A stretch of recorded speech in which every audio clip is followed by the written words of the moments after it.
Welcome, misfits, to this episode of Midnight Ranting. Evidence of intelligent design? Tonight, we put the scientific and religious hypothesis in the hot seat.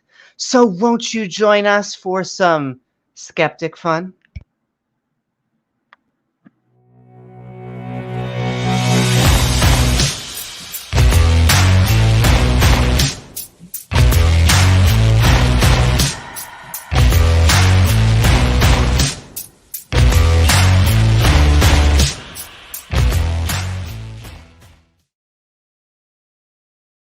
You ready? Woohoo! I want to thank everyone for joining us out there on the inner tubes. If you're feeling fancy, don't forget to like, follow, or subscribe, and hit that all button icon so you can get reminders to see our premieres or join our live streams, because we're sending love to all the people in chat. We're a skeptic channel, but after our opening statements, we'll be opening up the floodgates of hell? No, maybe. Or rather, the open mic, meaning anyone can join us and say what's on their mind. We'll also give everyone the chance to have their own opening and closing statements, atheist or theist, liberal or conservative. Come as you are, just not on the sheets. Do we have to? I guess. I'll get a maid's outfit. Someone will clean it. You can also find our Patreon page at patreon.com. Sam has a maid's outfit. Amy Newman. I know, right? I don't think a duster will get that off. But which helps us make even more fun content, including awesome Patreons like K.O. Cham. Yes. Well, both the fat Thor, but then the sexy Thor. You can get both versions. They both have their ups and downs. But also Oz from the Atheist Round, but not only the round table, the network group, but also Ian Davenport. Thank you, Ian. Mwah, thank you so much, Ian. But also a grumpy old. We just dealt with YouTube the other night. Are they really gonna do it to us again? A grumpy old. Yeah, you know, damn algorithm. YouTube censors. But the princesses, the one princess, Diana Smith. Woohoo! One and only. Thank you so much, Diana. But also, Pat, we are looking back in history, not just the Bible, but going back in time. Thank you so very much, Pat. And also, I've been changing up. I don't know where my little thing is. We could try That's a question name. Hi, Dale Pastel. Thank you so much, Dale. Mwah. Woohoo! I like we can pair that up with our Minecraft one day. But not only Dale, but Dave Gar, thanks the world to Dave Gar. Thank you, Dave. Thank you so much, Dave, and thank you, the lead hyena. Thank you so much, Scott. Thank you so much, the Duke. 63 dukes in the Bible? No, just one Duke. But also, I thought it was in the 40s. In the 40s. Only okay, 25 in all of England today. That's it. I know. Dukes, the Bible. More in Genesis. Go figure. They upped their Duke count. But Regis, thank you so much, Regis. Last but not least. And with that,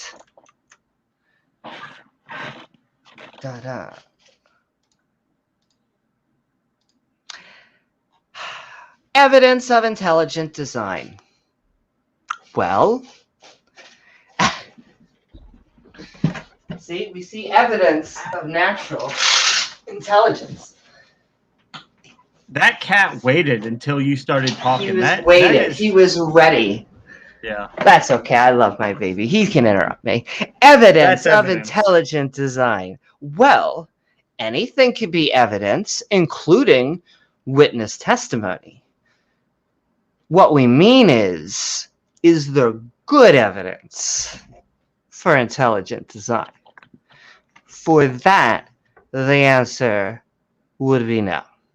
In fact, what we see in nature is generally our ruler from contrasting with the artificial. It may seem uncomfy to realize that analogous versions of what we call codes have been roaming naturally for billions of years. That's because a code is just a system of words, letters, or figures. However, the chemicals that make up our genetic DNA weren't designed like the video games we play every day. In fact, most genetic life on the planet doesn't care about consciousness at all.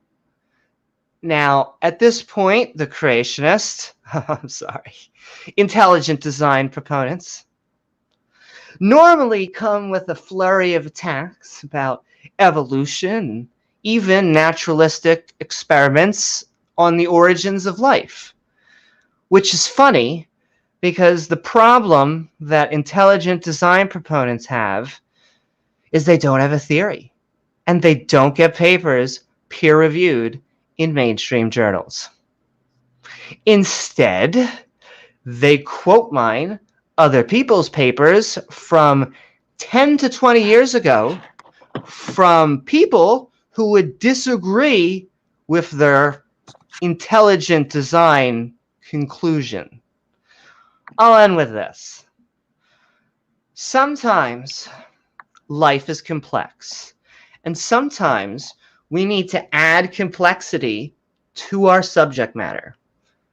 However, when it comes to design, most decent designers worth their salt will tell you to keep it simple. You don't want a complex way of getting into your car. You don't want a complex way of buying groceries. And you probably wouldn't want to die breathing and eating at the same time. One of these things is not like the other. Thank you. So how are you tonight, James? And are you ready to design your way to a good time? Well, that's what we've been doing tonight. James had this really late night debate, which is unusual. I don't think he's ever done it before, and it fits right in along line with our schedule. So, hey, thank you, James, throwing us a bone tonight. The debate, yeah. We had a nice helping of John Maddox with some Maddox sauce on top. I think that the other guy, AST, yeah, socialist trash.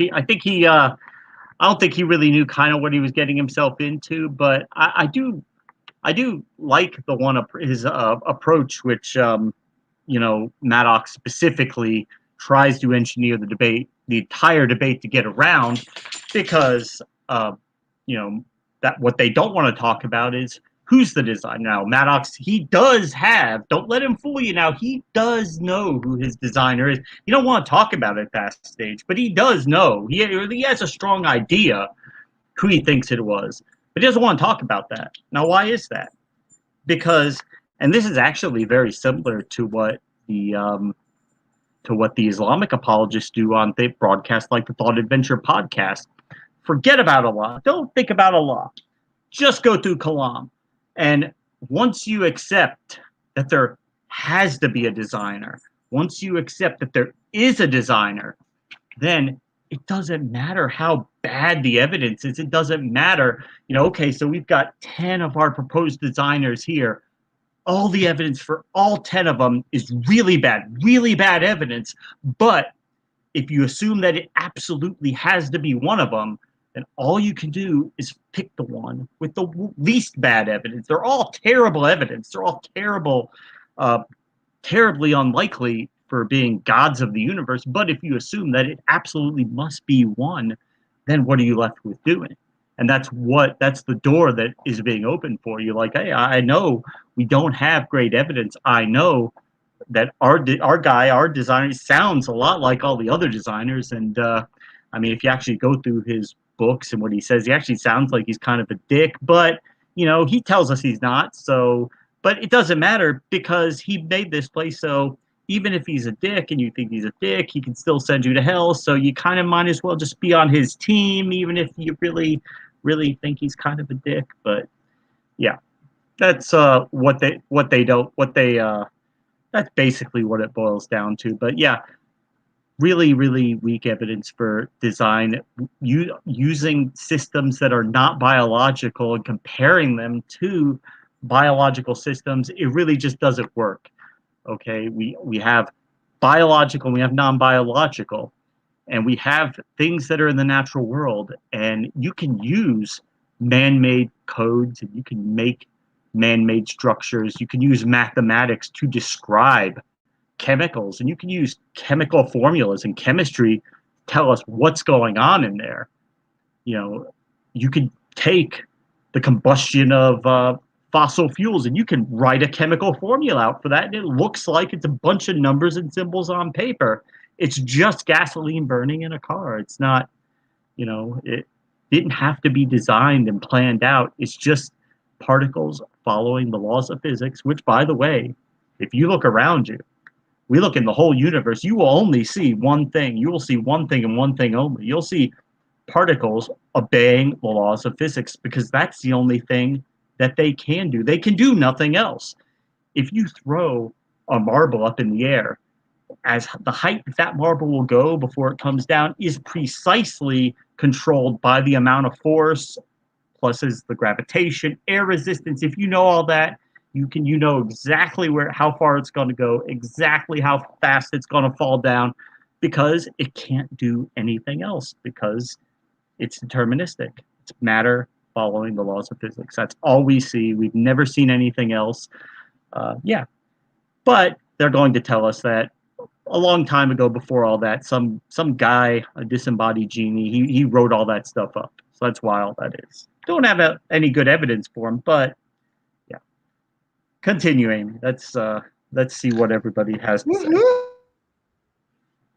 And all right, we'll take it back to James and I for a second, but I think I do have a bunch of notes, but I feel like it's going to be a lively open mic, so I want to get everyone in before we even get to them. And so I'm going to be sending that into the chat right now. And we have a total of 10 slots, first come, first serve. Kind of like cafeteria rules, but we heart everybody. First come, first serve. Amy, you always have a way of wording things. Come on. Woohoo! And all right, I see a whole bunch of people joined us, and so is your body ready, James? Do it. Do it to me, baby. We got to get those 2,000 memes. That's what really makes it. That's what really makes it. You've got the magic stick?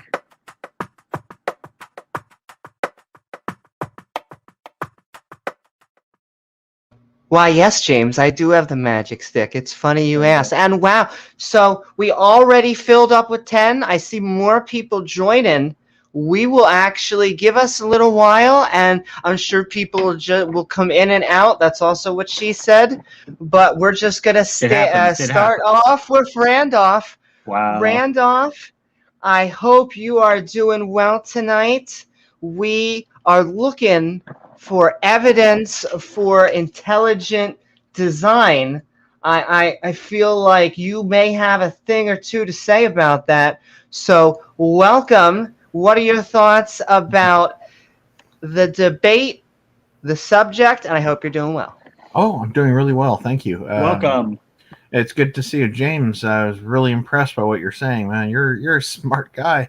I always kind of knew that anyway, but it's just so the way you just kind of described everything was right on the mark. I think it was great. Well, thank you. Like a little science lesson for me, because I've got lots to learn about science. I'm not an expert, but until the idea with intelligent design seems to me just way out of place. Like there's, I think Neil deGrasse Tyson was talking about one time how engineers would not put the entertainment system in where the sewage system is, and he was talking about how people are designed and that part of our body. And I thought that is such a good point, because it really shows that, you know, there could be a much better way to design us. It could come out of our feet somewhere, maybe. I don't know. That would probably work a lot more conveniently for us, depending on all sorts of things. But yeah, I just it seems that it comes from. It's all based on Holy Scripture, and kind of indirectly a lot of the time. And it all started off with this God of Christianity created everything, including people on a certain day, and all this sort of thing, and people with belly buttons, curiously. So there's a lot of things about it that just aren't adding up, and I just don't believe it. It just seems to me, and these aren't the only reasons. There's other reasons too. Like it gets right down to the fundamentals of this deity that allegedly created everybody. Also is omniscient and omnipotent, which is a paradox, because if he knows, knowing everything, it's going to rain tomorrow, then tomorrow runs along, and because he's all powerful, decides to change the weather to sun or snow. He's therefore then invalidated his knowledge from the day before and rendered himself not omniscient. So to say that he's both, he certainly has a capability of changing that. And so therein lies the paradox, because it can happen with ease. So right off the bat, I have, if I needed justification for going beyond just doubting and saying the deity doesn't exist, that would certainly be something I'd consider. And because of that, everything else that follows, such as this deity creating everything, it doesn't add up. Plus, with all the various health problems that we have, and how our bodies break down, to me seems like there's a lot of problems with the design, so-called or alleged design. The way our eyes have a lot of problems compared to certain other species that have much better vision than we do, and a much better, makeup, composition of how the eye is put together, how it formed is, ours are not the best composition in the world, as far as I know. So if somebody knows more in these areas, I definitely prefer to hear from them, because my is just a very vague understanding. But there just seems to be mountains and mountains of reasons for not believing we were created, especially not created intelligently.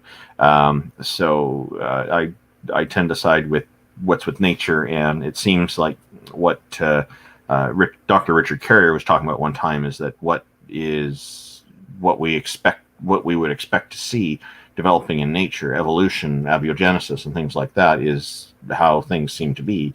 It's quite compelling in favor against intelligent design as well. Anyway, I think I've said enough here. Thank you for that, Randolph. Thank you so very much, Randolph. Yeah, they will say real quickly that, well, you see, Randolph, everything was perfect until Eve took that apple off, and it's because of that everything broke down. And yeah, it's our fault. It's not his. Perfect design, perfect everything. We messed it up, and yeah, it's our fault. Yeah, I had nothing to do with any of that. I haven't been alive that long. Woohoo! Okay, thank you so very much, Randolph, and we'll go into open conversation eventually. And once again, even though we have a full house, if you still want to have your point given across, especially if you have an opposition or a contrarian viewpoint to anything that's the mainstream of the channel, we actually prefer it. So just send me a message at Amy Newman, and we'll get you in here to get your viewpoint. But Leophelius, we are Midnight Ranting on intelligent design. I'm not 100% sure that they won you over tonight, that LPP won you. But I hope you're doing well. What are your thoughts about the debate or the subject? You know he loves little pee-pee. Well, the first thing that I would say is that if I'm being as honest and genuine as I can, I thought that John Maddox, Quantum John as I call him, I thought that he was assertive tonight, but I felt that he was significantly reserved compared to other debates and discussions that I've seen him in. I thought he articulated his points well. I thought that he made the case that he was trying to make in a palatable manner, and I honestly thought that if I had to examine tonight's debate from a win-lose perspective, I personally would say that I think John Maddox won this one. That's not to say that I agree with John's position, because obviously I don't as an atheist and a naturalist, but I think that he did a better job of making the case that there seems to be an element of intelligent design present in aspects of the reality that we exist in and that we see. And I disagree with that point, but I think I do not believe that AST, Actual Socialist Trash, did a very good job of responding cogently to the points that Maddox was making and presenting a substantive case in favor of the idea that intelligent design is not present in our universe. There were numerous instances where the only thing that AST had to say was, well, what do you mean by that? Can you explain what that means? And that, in all honesty, probably would have caused his opponent to stumble a little bit. I don't think I agree with a lot of what AST said. I just don't think he expressed those ideas, excuse me, or those points in a palatable manner. Moving on, as it comes to the debate of intelligent design, I have to be honest. I think the whole concept, if we're taking things outside of the idea of some physical agent, extraterrestrial agent designing life, if we exclude that, then the question of intelligent design comes, in my opinion, comes down to more of a theistic or a deistic question of some sort of divine or supernatural agency involved in the structure and function that we see in reality. And the problem with that is that even if you detach it from that and just say intelligent design, it doesn't matter what or who, rather, the intelligent designer is, such an idea is ill-defined. It doesn't explicate anything. It doesn't actually tell us about anything, mainly because it's ill-defined. It could explain any observation. There is no observation that we could make that could not fit into this idea. And that's because the idea is ill-defined. It doesn't explain anything that we see about reality, because anything that we observe could fit within it. It doesn't predict anything about what we observe or what we know, because any predictions could fit within it. It's not really a model or a hypothesis at all. It's more just a baseless assertion that's made where its proponents haven't really presented anything substantive in the way of a defense of this idea that they adhere to. And I think that's the biggest problem. But moving on from that, the problem with the concept of intelligent design, primarily, let me take a drink here really quickly. You're good. I know that feel. The main problem here is that John, and I wish AST, he seemed to sort of hint at this, but never explicated or elucidated on this point, which I think was a negative point, a point in favor of John, a point against him, against AST, is that John was seemingly making the point that we infer intelligent design from the physical attributes that something has, and I don't think that's the case. When we look at something and we infer that it's designed, we do not do that based on any aspect of its physical attributes. We do that based on our prior experiences about which things we observe being designed by some agent and which things we don't. And we don't observe something like DNA or proteins or all of the various things that John mentioned in the debate being designed by some agent. We simply do not look at the physical attributes of some object in our inference of whether or not it's designed. We look at our prior experiences as to whether these kinds of things have been observed to be designed or not. So when people appeal to the complexity, the structure, the function of some object and try to infer from that it's designed, I have to be blunt here. I think that ultimately that's just a non sequitur. That's simply not what we infer design from, and there's much more that I would love to expound upon, but I'll leave that for the open discussion. Thank you. Woohoo! Thank you so very much, Leo. Yeah, like I said, I don't know if he had been AST had seen much of John Maddox's material before, so I don't know if he knew what he was getting himself into, but yeah. Well, I think what Leo was saying was just from a rhetoricist standpoint, right? Just the debating. Has he ever done a debate? I mean, I don't know if he's an experienced.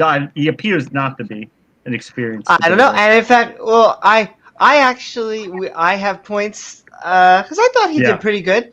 And in fact, we're sending love out to actual socialist. He could have done worse. I mean, I've probably done worse before at times. Oh, Leo, I think you're muted. Yeah. But and we're about to go over to Bird.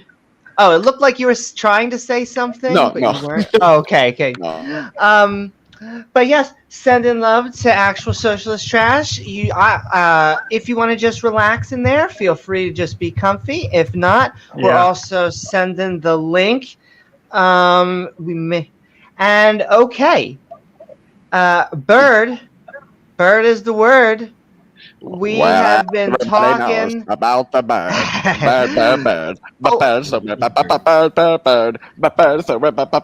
actually, give me 1 second. Don't you know about the bird? Actual Everybody socialist knows that the bird is the word. All right, I'm done. I'm sorry. That's okay. Do you want to come in? James, do you mind? This will sound crazy. Do you mind if you just pop out? No, swap me out for a minute. Yeah, that's fine. And okay, and then he's a debater, so bring him on. I know, and we're all here. We try to be master debaters. That's what we like about this channel. We try to master debate as often as possible. I'm the best I've ever had. Woohoo! And okay, Bird, we have been talking about evidence for intelligent design. How are you? And what are your thoughts about the debate or the topic itself? Yes. So been away for a couple of weeks, been on vacation. Great to be back. After that rant by Leo, I will yield my time. Let's get into some open chat shit. Let's do it. Welcome back from vacation. Where did you go? Went to Texas. Oh, nice. Seeing some family or what? Yep. Nice. It's always good to see the family, you know. It was fun. It's good to see you, buddy. Thanks, man. And okay, thank you so very much, Bird. With that, Bird is the word. See, now you got stuck in my head. You're welcome. Woohoo! Danny. Hey, guys, what's going on? Oh, Danny we have boy, been, and actually, Danny before we... boy, Leo, Jesus Christ, that's enough. I'm sorry. And okay. Actual socialist trash. Try one more time. We should be good now. I was about to say, as my mama said. I do not think my mama's would make this point, but as someone once said, just keep pushing away, and you'll make that hole. Anyway, moving forward, Danny, we have been having a good time talking about evidence for intelligent divide, the intelligent design. What are your thoughts about the debate or the subject itself? Yeah, I watched some of the debate, and I'm not going to comment on the particulars of the debate, but I think the arguments are rather interesting. The argument from design, otherwise known as like teleological arguments, these are some of the most some of like the atheist philosophers are very, when they are asked what's the best argument for God, they typically point to these sorts of arguments. I don't know if y'all are familiar with Anthony Flew. He became a deist on account of teleology and design and fine tuning, right? But they're different areas.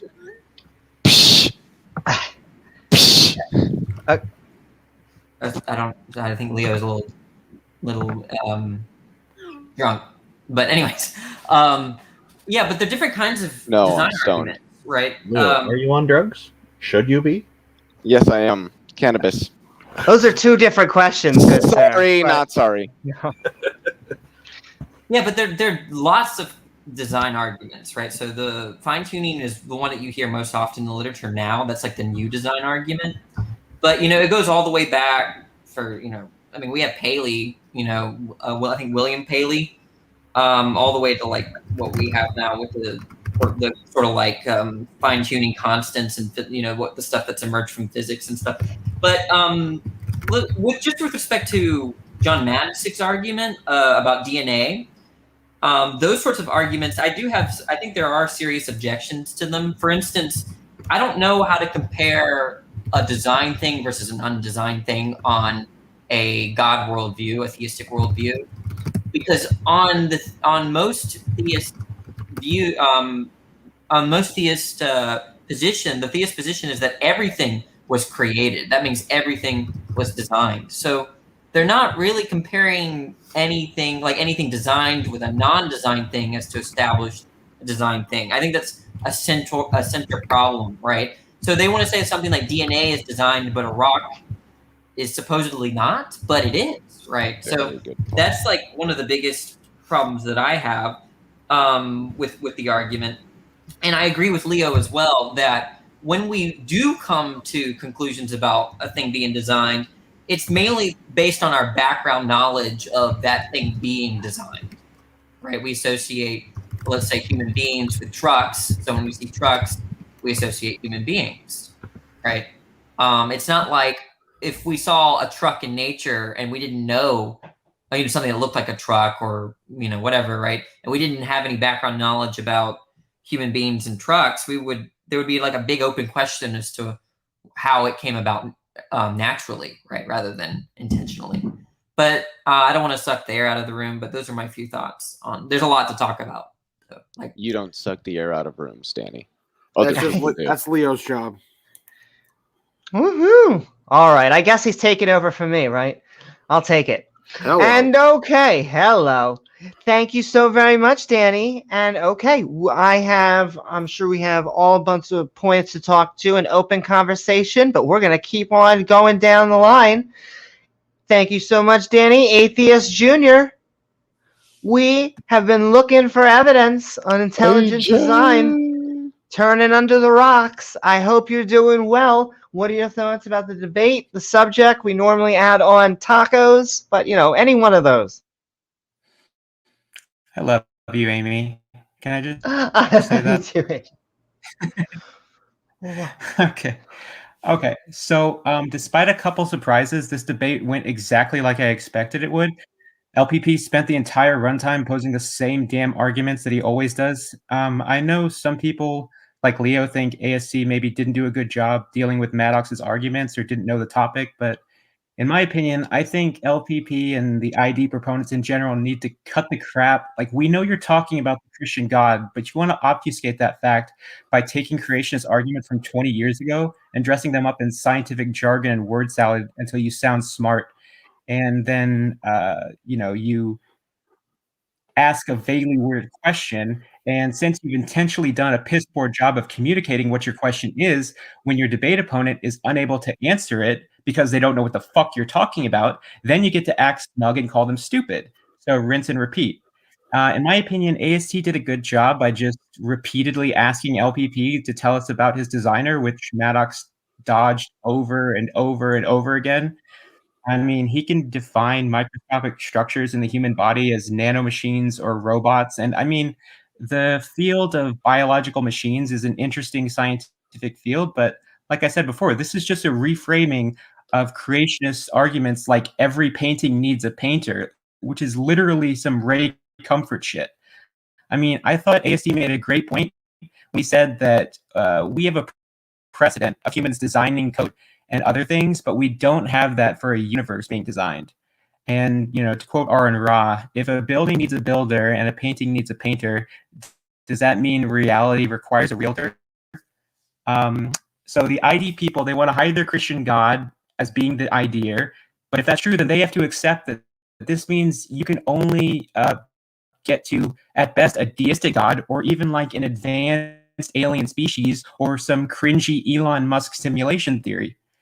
Okay, and one more thing. I have to call attention to LPP, like refusing to debate Gutsick Gibbon, but then calling her a dumbass when she's just chilling in the side chat. And there's really only one way to describe that, is some pussy shit. Was that what triggered him? Oh, Erica, you should be so honored. That really is. Yeah, and kudos to James for like muting him and and calling him out on that like more than once. Like James did a better job of moderating than I've ever seen him do. So that was one of my points. I was going to wait till we got into open conversation, but I was so proud of James for that. I mean, you know, I'm sending love out to you, John, but that was some bullshit. James has been trying extra hard to be totally neutral. My newly neutral ass wasn't saying shit in that channel. And so that should just give you a sense of how he is trying to at least attempt to run things and not have a dumpster fire from the mods and stuff. So for you to just sit there in the debate and be like, oh, boo-hoo, someone in the side chat said something mean. I mean, come on, John. This isn't your first rodeo. Everyone's making that joke. Come on. Yeah. I mean, you should at least be willing to debate that person. If you're just going to like sneak diss somebody from a debate while they're in the side chat and like they can't even like really respond except for text. I mean, it's just lame. It's some SFT level shit. And okay, thank you so very much, Atheist Junior. And I think what we're going to do, we're going to go through the whole round of people, and then the people who think that they got what they said their points across, we're going to ask you guys to do outros if you feel like you got your point across, and then we're going to try and get in more people because so many people want to, let's just say, as I forget if I think Norm MacDonald was making fun of someone. We just want to have such a stream of consciousness right here. I love Norm MacDonald. I love Norm too. And okay, we're thank you so much, Atheist Junior. But Pat, we are talking about intelligent design, looking for evidence. I wonder if you found any tonight. I'm not sure, but how are you? And what are your thoughts about the debate or the topic itself? Well, first of all, I made a prediction to you a couple weeks ago that this debate was going to be problematic. Anything involving Mr. Maddox is going to be disingenuous. I've had issues with the modern day debate format and style, and all of my anxieties, animosities, and disparaging comments were borne out tonight. So I feel vindicated. Whether or not that's good, that's maybe a topic for another time. Again, I had the opportunity to talk to Maddox a couple of weeks ago on your website. He rolled out the same nonsense. I do think that the debaters tonight had very different styles. I will say that this is a topic that needs to have specialists attack. One thing that we are not giving Mr. Maddox enough credit for is his detailed knowledge on information systems. He's using a very good and highly developed knowledge base in order to attack those that are less knowledgeable on information systems than he is. We need to have a molecular biologist or evolutionary biologist go up against him and then deconstruct his arguments. And I think that would be the only real way to get past this particular topic. Not that other people couldn't do it, but he would never do that. That's the problem. Well, that's the point that I I would agree with you guys on. Quick question. By information systems, you're not talking computer information systems then. You're talking biological information systems? Well, and if I could actually answer that as someone who hopefully is about to get her degree in information systems, he is doing a bait and switch. So words like codon, that sounds like it's information systems, that's genetics, okay? Correct. When you're dealing with a database, nobody needs to learn about codons. All this it's like he switches genetics and information system languages interchangeably when they are inappropriate. And if you're not highly technical enough to catch it, then the words will it'll just feel like a wave of words. I just wanted to say really quickly to Pat's point there, because it is a good point. But the thing that I wanted to say really quickly was there have been people that know the subject well. Dan Stern Cardinal, who is excuse me, who is a PhD evolutionary geneticist, I believe, and an assistant professor of biology at Rutgers University. CRISPR-Cas9 is the guy's screen name. I don't know his actual name. I wouldn't reveal it even if I did. Who's, I believe, a PhD student in evolutionary biology. There's Answers in Atheism, Speed of Sound, who's been studying genetics and evolutionary biology for 30 years. Immutable Destiny, who's got a bachelor's degree in chemistry with an emphasis in biochemistry. Dmitry Kunev, who's a PhD molecular biologist and active origins of life researcher. He's literally published papers in the subject. All these people have said that the stuff that John says is just not accurate at all as it relates to the biochemistry, the molecular biology, and the genetics. So he's had discussions with these people, and these people have commented on the things that he's said, and they've said what he's saying is just not accurate. Well, I agree, and it doesn't take a whole lot of research in peer-reviewed literature to find that out. My point is that we need to get him on Modern Day Debate or another forum and have his arguments deconstructed, and then in perpetuity projected across the internet for everybody to look at as his argument fails. But he seems to attack what I call, people that are maybe less robust in their knowledge and then want to get into some very nuanced areas of the discipline. I have some questions. I want to know, and I would just be wondering, Mr. Maddox's answers to the following question. He keeps talking about information systems. Well, last time I checked, the number of codons that we have, there's multiple codons for the same amino acids in a computer system. I'm smarter than that. I know multiple codons for basically the same codon for different codons for the same amino acid is redundant. And within a system, it's has much higher propensity for error. So going off memory, if I remember correctly, arginine has 6 codons for there's 6 codons that code for arginine, right? The amino acid. There's only 1 for tryptophan, and let me look at my notes real quick. I'll cheat. There's 1 for methionine, right? So these are things that you wouldn't expect in an intelligent design. Why does arginine need 6 codons? Why do we have 3 different stop codons? There's so much redundancy, and this looks like something that has a biological and largely random system to it. And this is where I think people like Maddox need to be taken to task by, again, molecular / evolutionary / geneticists and be deconstructed. Now, like I said, I've talked to him before. I think his arguments are uncompelling. I think he conflates terms, and there's all that. But I do want to make an analysis for intelligent design. It's something I heard from an anthropologist, and I love it. So it's called the big stick. So you're walking through the forest, and you find a big stick. You see a big stick, and you decide, what am I going to do with this large stick? You pick it up. You start walking with it. You make it, and you use it as a crutch or a walking aid. Then you come up to a large stone you need to move, and you figure out, hey, if I stick this stick in here and I push it this way, I can make the rock move. You use it as a fulcrum. I then come up to Leophelius, and then I use that stick to bludgeon him to death because I don't like the way he's talking to me. So I use it as a weapon. I use it as a weapon simply because I, as a human with a certain amount of ingenuity, can come up with these uses for something. Doesn't mean the stick is intelligently designed.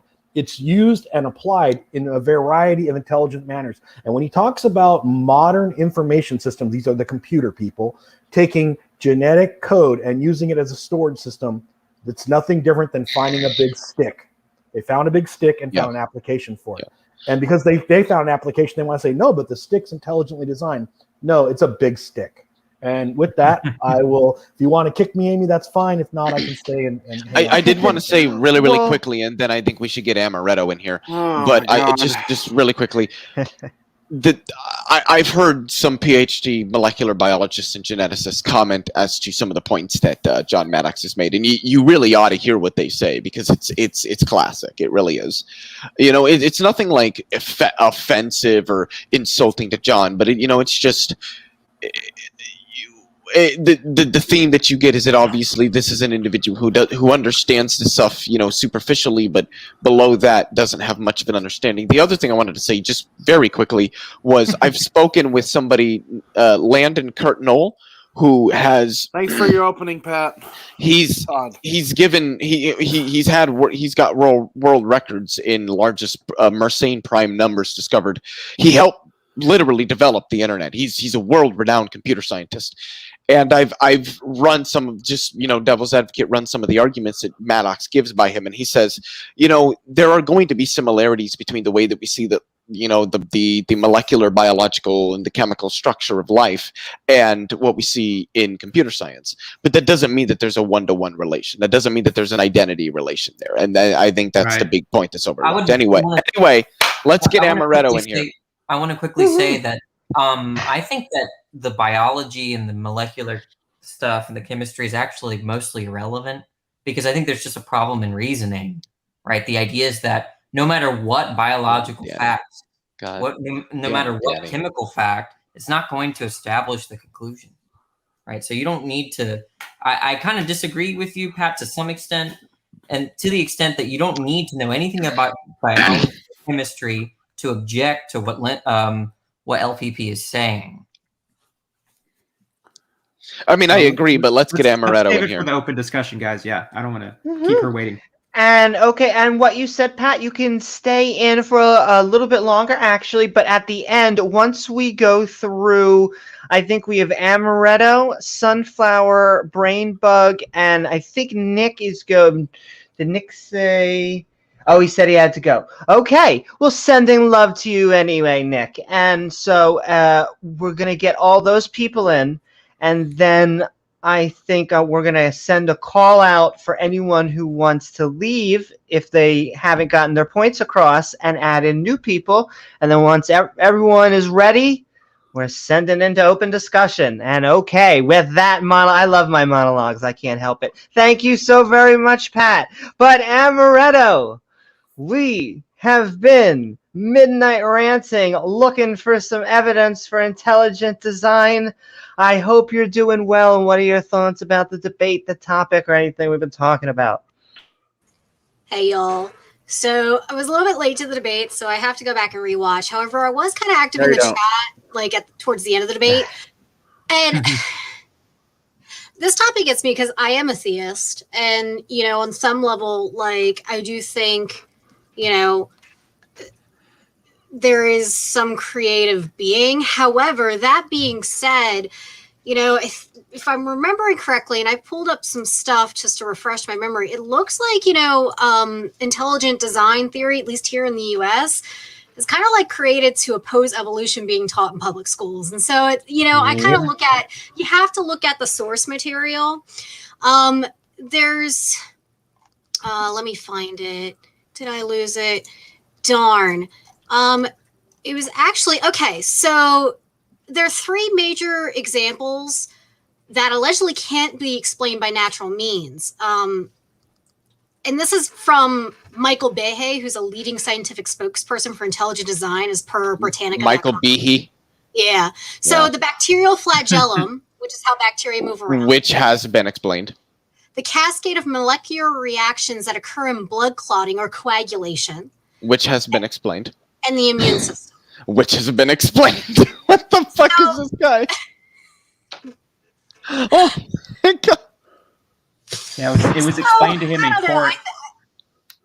So, I think that perhaps, maybe it's just the people purporting the theory and how it's being done. Just, like I said, I think, I am a theist, agnostic, maybe as close as you might get me. I'm not full on atheist. I do believe like there could be a creator being out there. But I think that we're giving credence to a theory that very clearly the evidence points to the people who came up with it trying to combat evolution is kind of bogus. Also, there was something in the chat for Modern Day Debate that was sticking with me. Like people were talking about DNA and how apparently it was a digital code. And to me, I'm like, no, like one person even brought up like Bill Gates is saying it's a digital code. Argument from authority. Well, yeah, it's I forget the type, they're not trying to bring in their authority, but trying to bring in a digital. And Bill, I explained, Bill Gates is not the end all be all to everything. Yes, he and is. second of all, DNA is not a digital binary, like digital code. It is not binary. It is not ones and zeros. Use letters. Get your Bill Gates chip.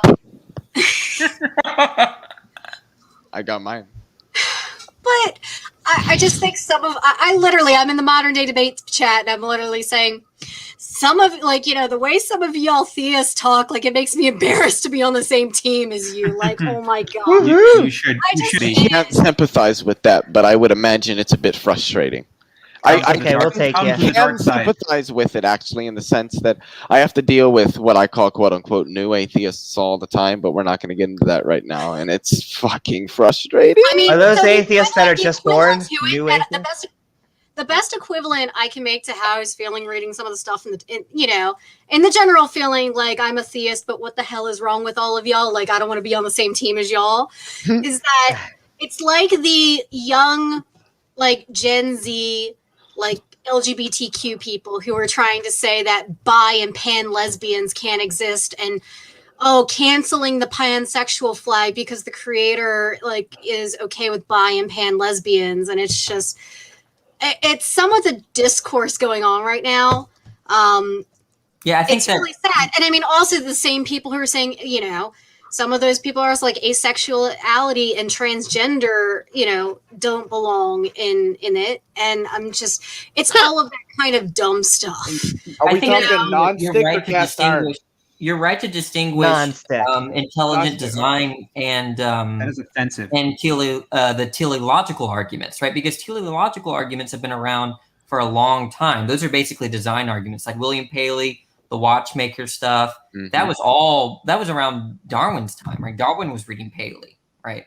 But there was no ID movement in the sense, there was no Michael Behe, right? So there are like Anthony Flew, an atheist that became a deist, was persuaded by all these intricate constants, right? It wasn't the ID movement that persuaded him, right? So the idea is that you can think that you can approach teleological arguments without directly addressing the ID movement. Teleology. Yeah. Yeah, Anthony Flew would still be a quote-unquote evolutionist, or as we like to call them, Right, yeah. biologists. Mm-hmm. And thank you yeah, so very much, Amaretto. And we'll go back. I know we're going from this theist may have a different perspective. Actually, I don't know what Sunflower's views are particularly on this. He may actually be in between. That's true, but I don't know how much. He can be pretty reasonable. Well, we'll ask him ourselves. Sunflower, we are Midnight Ranting, having some fun talking about intelligent design. Hope you're doing well. And what are your thoughts about the debate, the subject, or anything we've been talking about tonight? Yeah, what's up, everyone? Glad to be here. Howdy. So the debate, I pretty much sided with Leo in that you really don't have to agree with anything LPP proposed tonight to kind of, in my opinion, say that he just was a more effective debater and made his, points sort of more assertively and AST. Hither here. What's that? Hither here. Here. Oh, right, yeah. But again, this has, in my opinion, absolutely nothing to do with whether or not you agree with LPP's points. But again, that's kind of neither here nor there. Like, I think, like, let's Neither hither nor thither. Right. I was personally. Oh my God, Leo. Really annoyed and actually like pissed off when LPP made a comment about Kiffin, and then James, reasonably said like, don't do that, and then LPP's response like, I just want to have you back on. You're gonna let me take jabs when I want. Like, dude, are you kidding? Like, that was funny. That was so bullshit. He tried to pull the star move. That really pissed me off. Like just quite frankly, like I just like, how immature can you possibly be? The guy is just trying to politely moderate the debate and not have you take shots at someone in the side chat. Anyway, and it's his channel. Okay, back onto the topic. So I have a lot of thoughts on this, but just so I can try to keep my scattered mind on topic onto one main thing. I have trouble now like understanding how the AST's position or generally anyone that opposes intelligent design, but simultaneous intelligent design for like the origin of things, if they reject that but they accept like humans as being intelligent designers, I'm thinking like, at what point in the natural evolutionary process of whatever bacteria, at what point did anything that these organisms create, at what point would we be able to say, well, that now is intelligent? Like when the ape made the first tool, it's like, it kind of seems weird to me that, like, what I think would be a better argument is if the person taking AST position would say there is no intelligent design. Like if they apply. Well, again, remember, we don't infer intelligent design from the physical attributes of some object. Well, let him fit. Let's let him do finish. Sometimes. What do you mean? I'm finished, Sunflower. I apologize. Okay, sure. So again, like, the question just seems like, if the sort of naturalistic approach of like, a codon is only a codon because we called it a codon, or like everything is a social construct. It's like, well, then so is intelligent design. Why are we even having a discussion about what is or isn't intelligent design? We should just be talking about, is intelligent design even a coherent concept from the naturalist worldview? And I think that the consistent position would be no. And so I'd like to hear someone entertain that, because that's a hard square to circle. I agree with you. Well, as a naturalist, I would agree. Intelligent design is incoherent. It makes no sense. Okay. So that's interesting. Like, do you think that your personal your personal worldview and how you derive meaning is in some way like tilted in a way that kind of necessitates some kind of bias towards like, oh, that seems like someone did it and people are meaningful to me, so that's meaningful to me? It's like, whatever that thing is, at the end of the day, that's what I think is worth discussing. I don't know what you're trying to ask me, to be completely honest. Like, I know, yeah. It's actually, that was a really bad way of wording the question. I'm trying to kind of wrap it up here because I don't want to like derail this too much. Yeah, I'm sorry. Again, I apologize. Let me just fucking mute myself. No, you're right. As I was saying it, I was like, let him do it, Sunflower. I guess what I'm saying is like, it seems like I mean, you just conceded, that intelligent design isn't coherent, but I would say that most people, at the very least, do kind of live with with the idea that some things are intelligently designed and some things aren't, and that this kind of plays a crucial role in how they identify things and sort of interact with the world. I can agree with that, but then that comes down to how, like, what it is that we're examining to conclude or infer that something was designed by some sort of intelligence, at least. And I don't think that, I mean, when we look at a bird's nest, we don't infer from any physical attributes of it that it's intelligently designed, because tumbleweed blowing in the wind has very much a similar structure, and we know that no intelligent agent designed those. But when we look at a bird's nest, we know that an intelligent agent designed that, and that's because it isn't anything about the physical attributes of the object that tells us that it's intelligently designed. It's our prior experience. We know that birds make bird's nests, so when we see a bird's nest, we know that it was designed by a bird. That's So an this idea that we've never seen anything in physical reality that is more fundamental or underlying to it that indicates something like design, because we've never seen anything design a universe or genetic information or laws of physics or anything like that. Well, I disagree fundamentally with how you're saying we recognize intelligent design, because there's things that we discover that we've never seen before that we say this couldn't have been random. Well, couldn't have been random Sunflower. doesn't mean designed.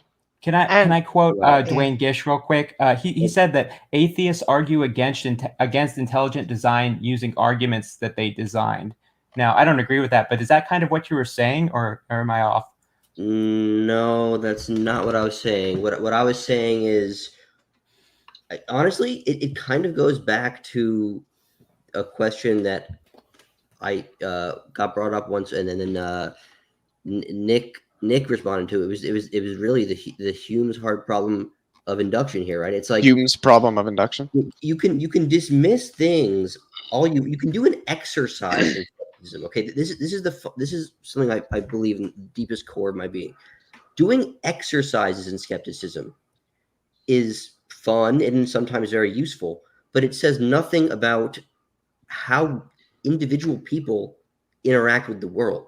I can do an exercise in skepticism of literally anything. And sometimes that's very useful. However, we all know that no one in the world functions in a way in which they're actually,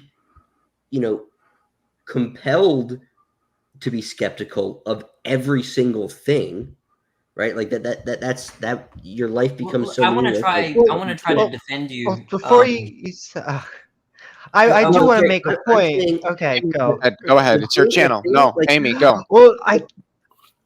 Well, Danny was about to say. Danny, say something, but then I really think I know what the crux of this debate is over. I want to defend.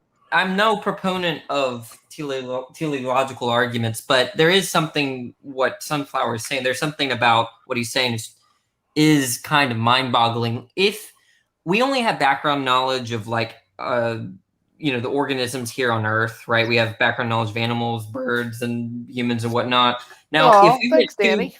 Sorry, what? I said thanks. Okay.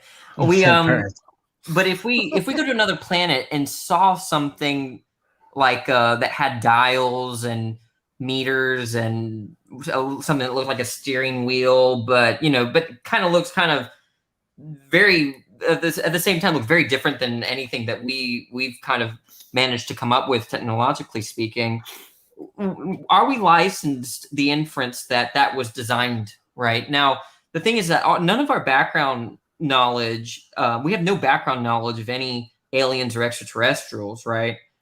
So would we make that kind of inference? Given the fact that we're not utilizing our background knowledge about specifically human beings or any organisms, what's going on there right now? If you were to think that it was designed, then sure. But imagine someone challenging you and saying, look, this only looks like a car or a space shuttle, but given the fact that, we have no background knowledge of any other organisms outside of Earth, I'm going to be agnostic, or I'm going to reject that it was an intelligent thing that was created. It could have been produced by the weird weather patterns on this weird planet, right? I don't think there's much of a response to that person. I think so that's good. I think there's a good response to that person. So the crux of that debate that we're talking about is the difference between a cave and a house.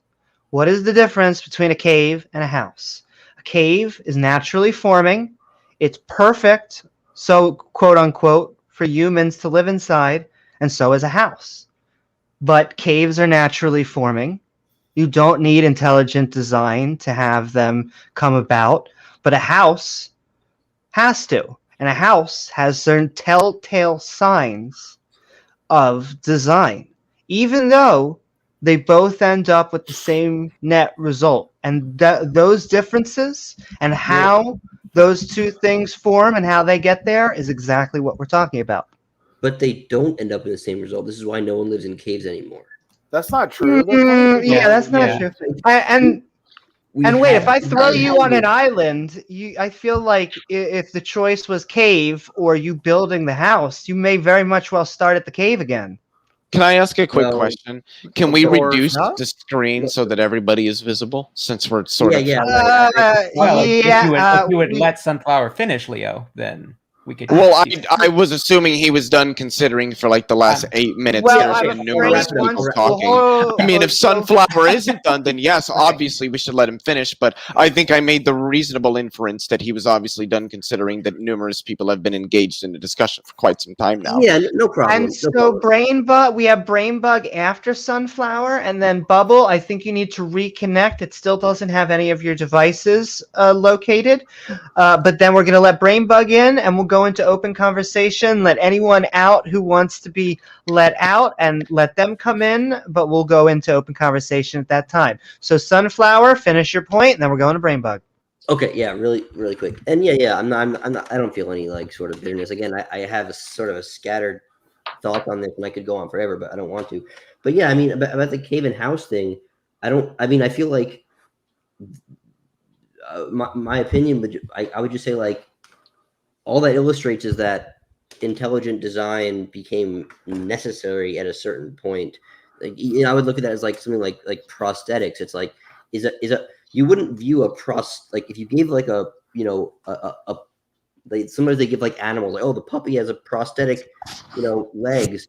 I don't think it's safe to say that like the prosthetic leg and the natural legs are just like the same thing. Like, clearly one of them involved, like, I agree, you know, future planning and technology and like collaboration.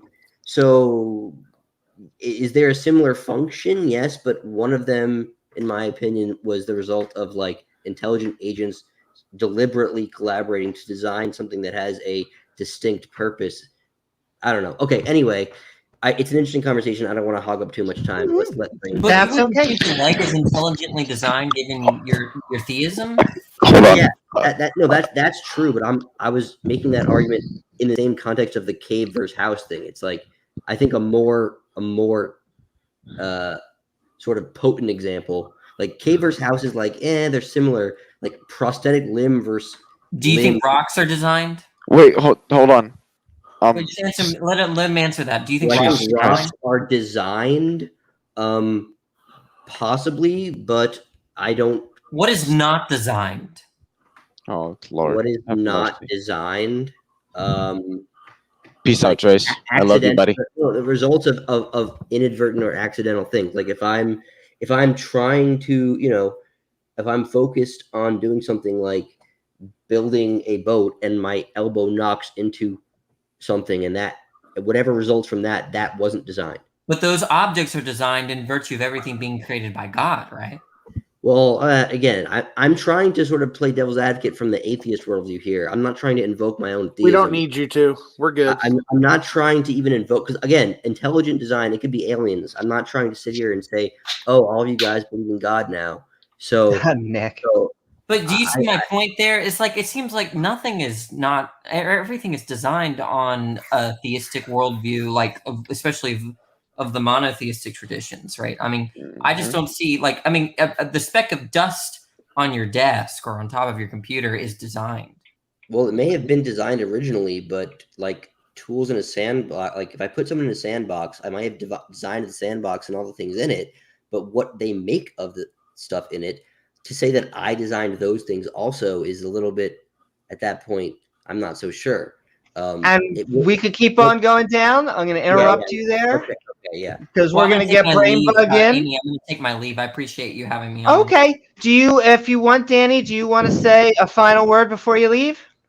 Yeah, I'm not convinced by design arguments, but I think they're very interesting to talk about. They bring in philosophy of mind issues, metaphysics issues, all probability. I mean, like if you're an atheist, I wouldn't, you could think that they're silly arguments, design arguments are silly, but they could teach you a lot. They could teach you to think about what's wrong with the arguments in a way where you learn a lot of the philosophy and how to reason around certain arguments, and I think they're here.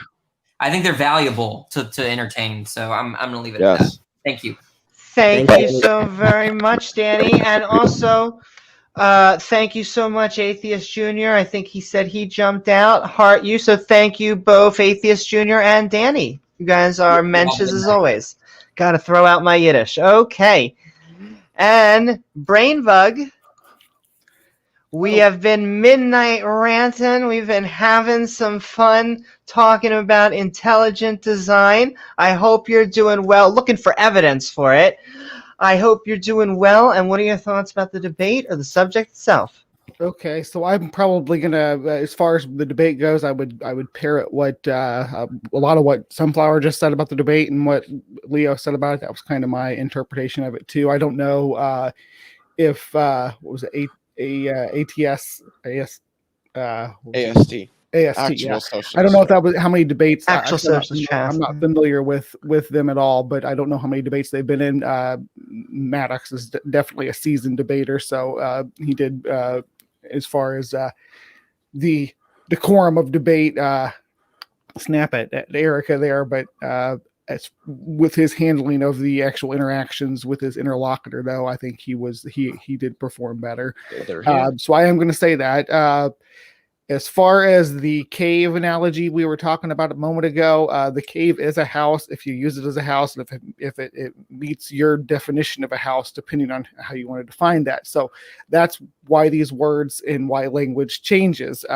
What you're trying to indicate with the word matters. And things like code are about utility. So we're talking about utility. We can find codes in the natural world, and they do exist. Let's use the stars, for example. The stars were there in their positions before humans ever came around. However, we started using them to map our travels around the Earth, and they became a utility, and we drew maps, and we named them, and we named the patterns. Now, that doesn't mean that if you say that those patterns don't exist in the real world, that they don't exist in our social construct. And that's where we kind of lose it when it comes to talking about DNA. Because we can look at those patterns, and we can learn the orders, and we can assign names to them like we do to the stars, and we can use that to map how these chemicals are going to react with each other, and what's going to come of that. But to say that they exist kinky as those states, no, that's not the case at all. But I'm gonna cut it off here because everybody's done really long intros, and I know there's somebody behind me that's probably been waiting forever. That's all I gotta say. Woo-hoo, thank you so much, Brainbug. Thank you, Brainbug. And okay, we are moving right along in. Soon to open the conversation, we have Bubble, Simos, and Will. But Bubble, and thank you so much, Rainbug. Bubble, we have been midnight ranting, having some fun on looking for evidence on intelligent design. How are you, and what are your thoughts about the subject, the debate, or anything we've been talking about? Well, I'm a full-blown... Can you hear me?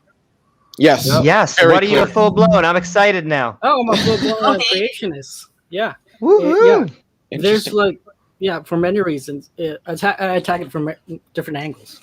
A lot of I'm not a Christian, and this is something that ticks me off. A lot of creationism is not just Christianity, and this is some things I pointed out in the super chats. And I'm not sure if you've seen the debate with Sal. He was on Modern Day Debate recently. Yes, I debated Sal. Oh, okay. And on Modern Day Debate, good time. Yeah, and somebody sent him a super chat asking him about other gods, and he instantly said they're demons. Well, I do believe.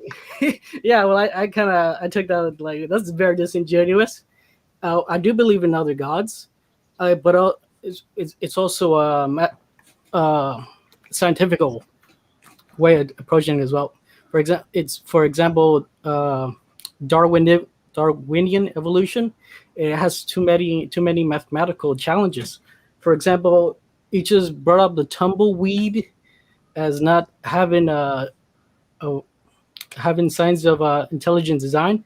Well, the tumbleweed, the tree itself is designed. That it died and went through the wind doesn't mean it wasn't designed.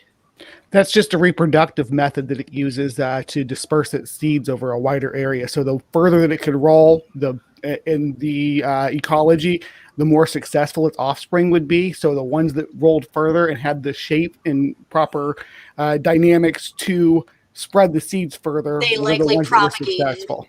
Yes, I love it, Brian. Tumbleweeds grow No. in very harsh, arid environments, correct? So in theory, you Yeah. would have to have it, like, this is part of the reason why cacti have evolved to be the way they are as well. Like, you have to have certain mechanisms at play if you're going to survive in very harsh environments. You also see that with a lot of like deep sea life too. Yes. At the bottom of the Okay, ocean. guys. So what I you think just this is So- probably hypocritical coming Hold from on, me, guys. but I think we should let him finish. right. Well, no, It could exactly. be So, it could they- be Because somebody Guys, brought up guys, a- hold- tumbleweed. yeah, so But hey, somebody- a multi-theist hold on, after guys. my own heart. Hold on. yeah, So, 'cause some- but they brought up a question to you, Bubble. You can answer it, or you don't have to answer it. But then, Oh. whenever you want, finish your opening statement, and then we'll be good. oh yeah, So 'cause you're good to keep going.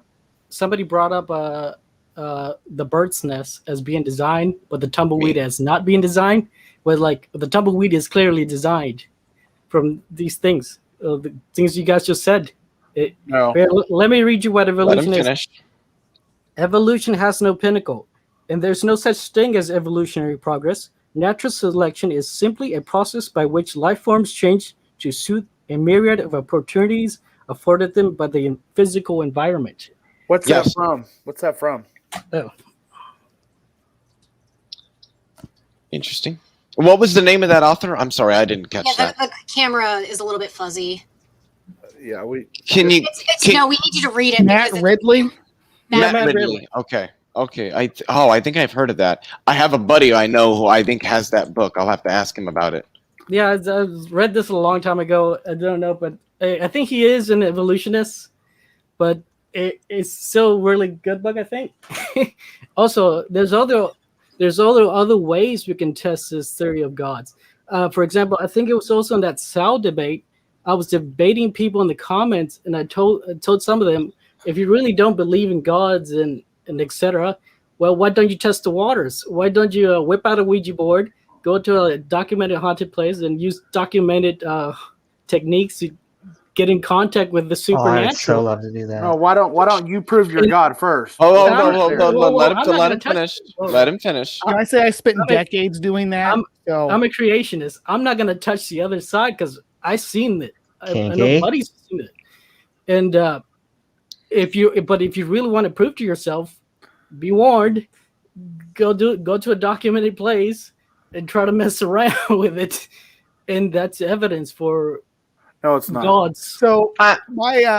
I dated a Holy Wiccan shit. girl when I was in high school, and when I actually married her and spent a lot of time going to haunted locations and all this Well, stuff because she liked to do the rituals and cat. stuff. Did you Nothing go ever to- happened. Did you That's did you cat. go to a well documented place and use Doesn't well matter. documented? Well, it does matter. No, it You doesn't. can't just go. You can't just go to your grandma's basement Why? and compare that to like a haunted place. Yeah. Oh no, yeah, we would Wait, go to the wait, wait, hold on. famous I haunted have an places important around. question. I have an important question here for Of course you do. Okay. Yeah. Bubble, is it? Yeah, you can So- tell me about Jesus Christ, this is I so. The want to first get your question, contact. I want to talk to you more about this. the first question I have is: do you know the difference between necessary conditions and sufficient conditions? Yes, but I think it's very clear. You need to at least meet the sufficient conditions. And going to your grandma's So basement what is would not the, going to. what would the necessary conditions be to Well- experience something paranormal, and then what would the sufficient conditions be to experience something paranormal? I think I think the very minimum is try to use techniques that people have used in the past and can confirm they use, and they got a reply. Would that be a necessary condition or a sufficient condition? And that'll be the last I think question to answer. I think they would be the same thing. Sufficient. You can't go. So anywhere. you're saying it No, would be no, both. no, no, no. So you're saying. Gotcha. No, so you're saying. I just want to say, Bubble, welcome to the channel so very much. And I think it was Catholic traditionalist. You might not know who he is, but he was posting a video in our Discord about poltergeist. So we're getting real close to doing a podcast on that type of subject right away. So you are invited. Well, he called the perspective talking about that too, but he didn't get a chance to get into it. I would love it for you to call the perspective, Bubble, and talk to me Tuesday. Tuesday. I got a call-in show, and we love talking about supernatural stuff. Absolutely. We're really nice. So yeah, is it going to be on this channel? Cuddly. No. I'll give you the channel information. I'll give you the contact information in the side chat here. Okay. All right. Yeah. Cool. All right. I guess I'll leave. Yes, go check out Brainbugs. Oh, you don't have to leave if you don't want. I was going to say we're actually just going into open conversation. I just got to keep on churning more people. There's more people, more fun. But you can stay as long as you want. But thank you so very much. We're going to move on to Simos. Simos. We have been Midnight Ranting, having a good time on looking for evidence for intelligent design. Hope you're doing well. And what are your thoughts about the debate, the topic, or anything that's been talked about tonight? Thank you so much. I'm going to stick to the debate, obviously, because that seemed to me interesting. I'm going to be as quick as I can, and then people please respond at the end. And if you could leave it till then, that would be great, because I can get through this quicker. Right, so firstly, it's just AJ's point I wanted to return to, and I specifically want to address John Maddox's version of what he was of the actual debate. Okay, so I'm not talking to Bubble here specifically, okay, but John Maddox, of course, represents the Christian faith, and AJ's point was, why don't we need to call them out on that particular thing? And I would tend to agree with that. I think it would be a good idea to call them out on that, because, of course, there's two tactics that John Maddox uses here. One, which is to conflate particular words, or conflate, in this case, design being from the top down or bottom up. And I'm going to do the same thing with intelligent. And so I would call out the Christian God on being intelligent. If you want to call intelligent the idea that you can make a world which is perfection and have it go to hell in a handbasket, and then have to flood the entire world just to kill, or just to have 7 people survive or 8 people survive, doesn't sound intelligent. If you think you can then also, after that, having fixed the world, have the world go to shit in a handbasket again, and have to send your own son, right, whatever that is, down to Earth in order to save everybody without killing everybody this time, that also doesn't sound very intelligent.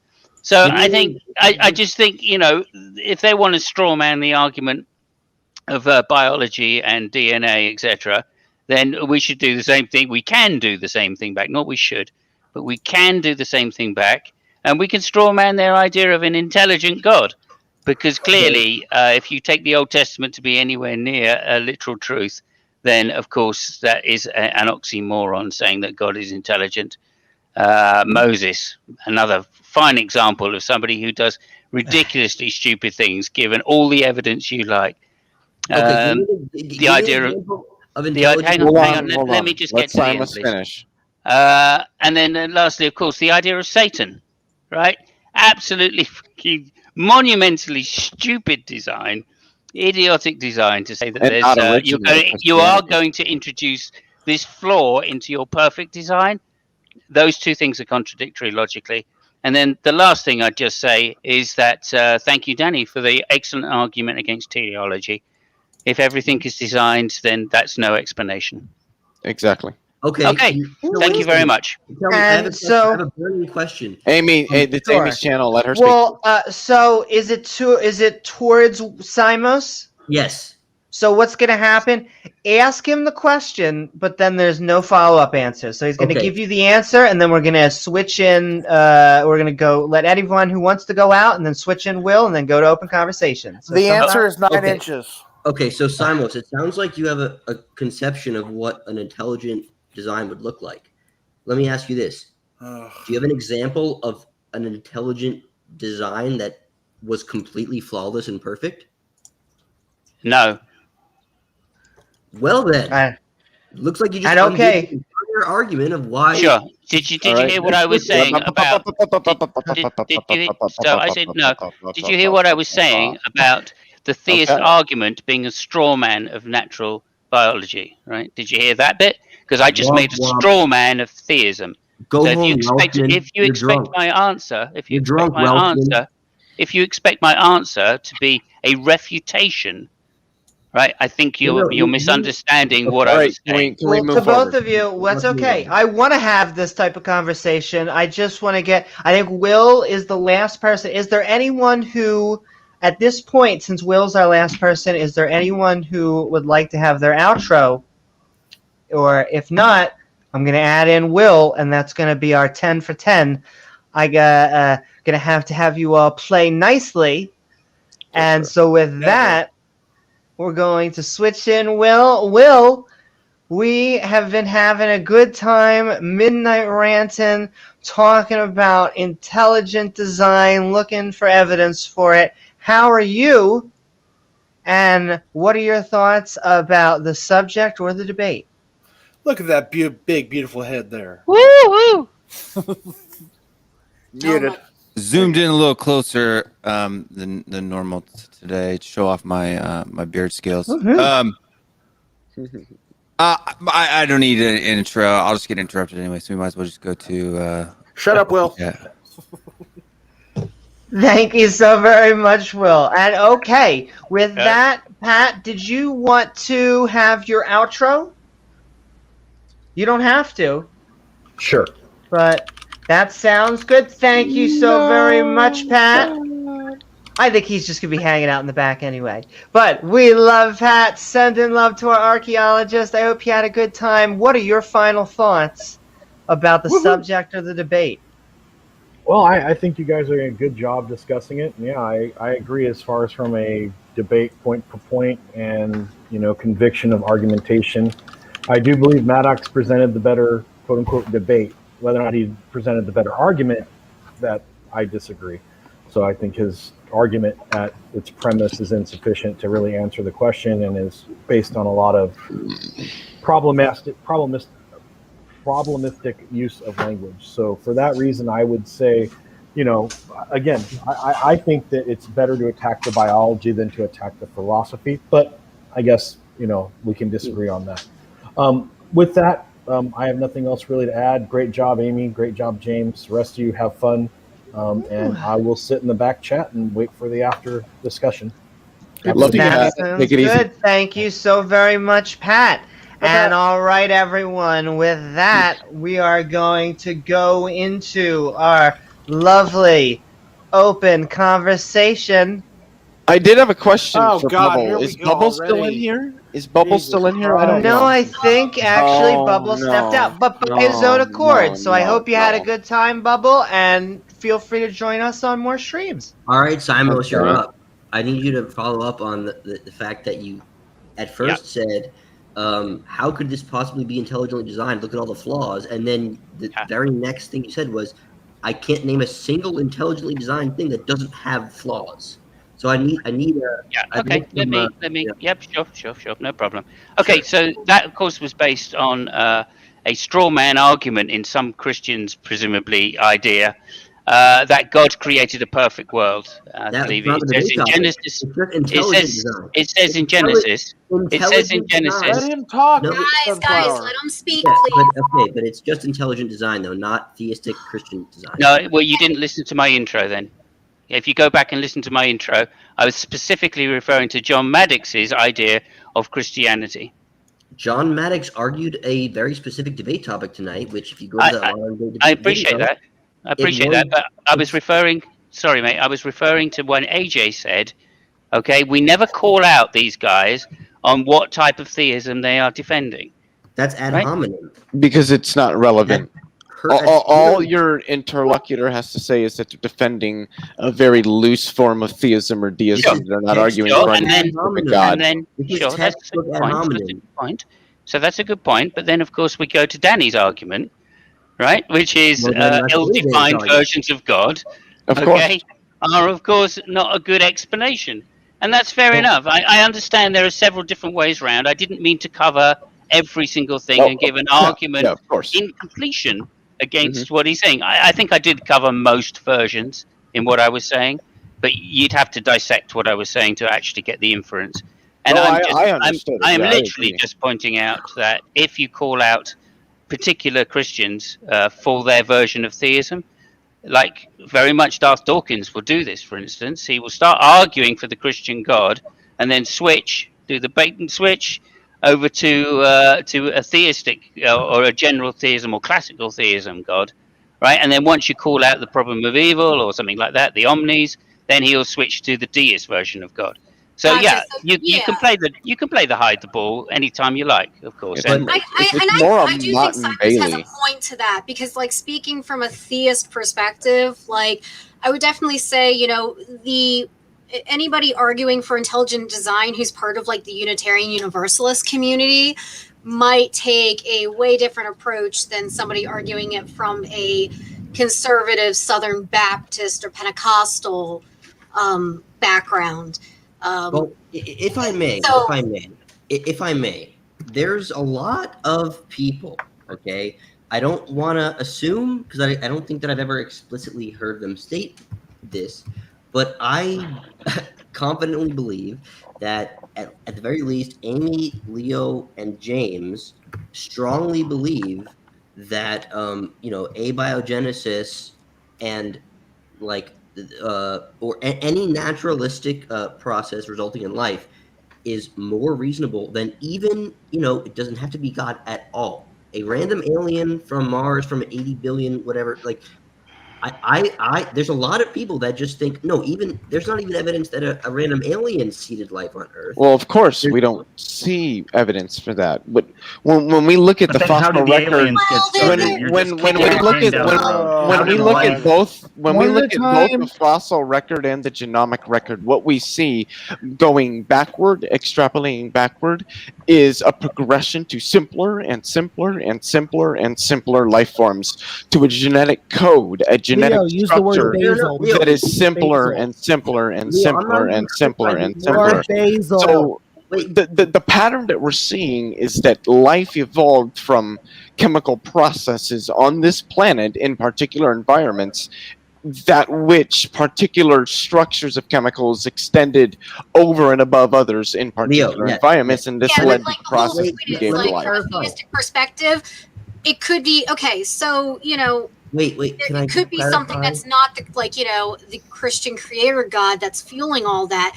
There are a lot of people who, and I come from the paranormal, I also like interest in paranormal and aliens and stuff. Mind you, not everybody is the ancient alien guys meme, type of person, but there are people who believe, maybe some other life form, in essence. Not saying it's aliens, what I was saying. I'm just saying.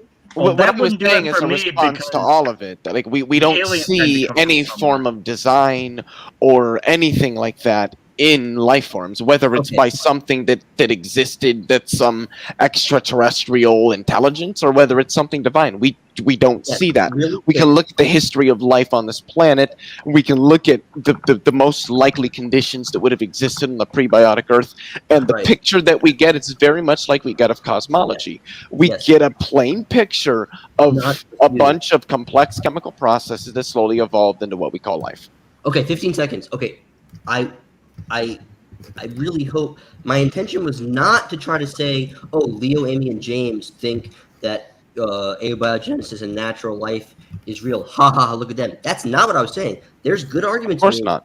All I was doing was delineating that there's what might appear to be a binary system in terms of there's naturalists and there's theistic design people. There's a potential middle intermediate thing where there's naturalism, then there's sort of like intelligence that is not supernatural seeing life, and then there's theistic or slash supernatural design. All I'm doing is delineating these things because I think people often conflate the idea that anyone who opposes naturalism is all of a sudden claiming the supernatural. That's not necessarily true. You can, No, you're correct.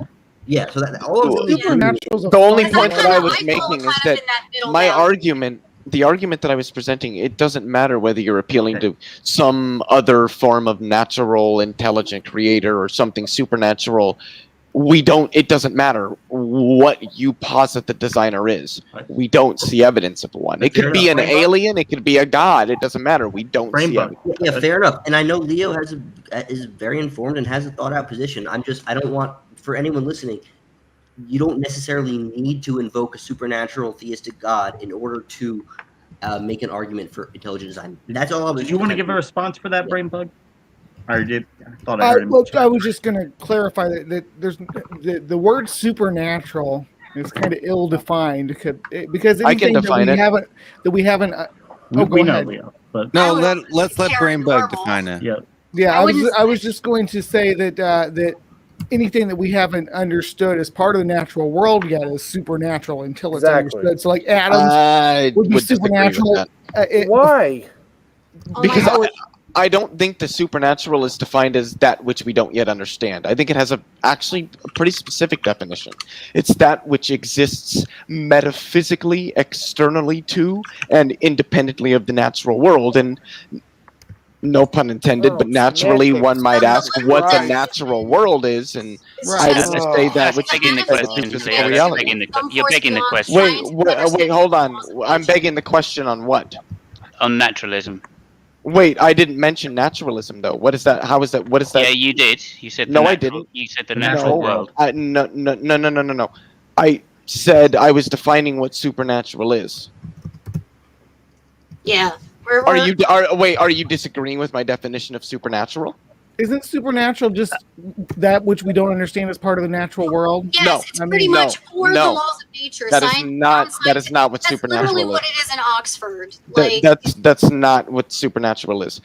When people talk about You're the something authority on what supernatural is. Wait, hold on. When did I say I was an authority on this? You're telling people they're wrong. Yeah, and I can demonstrate that they're wrong with 11 definitions from 10 different sources. Supernatural is construed as that which exists metaphysically, externally to, and independently of the natural world. As I say, that's it's supernatural is Tottenham getting to the European Championships. The definition I gave is very, very broad. Very broad. I mean, At least we're in them. I feel like, when we're talking about it as it's attributing something to a force beyond scientific understanding or the laws of nature, I feel is just that's also probably one of the best ways to define it, because it's. And what would that be? Something that's not natural, something that's beyond the natural realm. Right, something that requires the divine something that agent. exists metaphysically, externally to, and independently of the natural world. But couldn't there be another natural world outside What of is our the natural natural world? world? But if it's another natural world, then it's not supernatural, is it?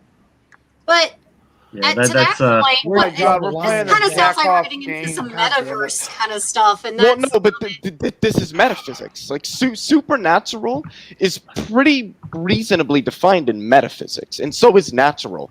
The natural world would be the whole of physical space-time reality and all which is extended through it, and the supernatural would be that which is metaphysically externally to and independent of the natural world. Perfect. Great explanation.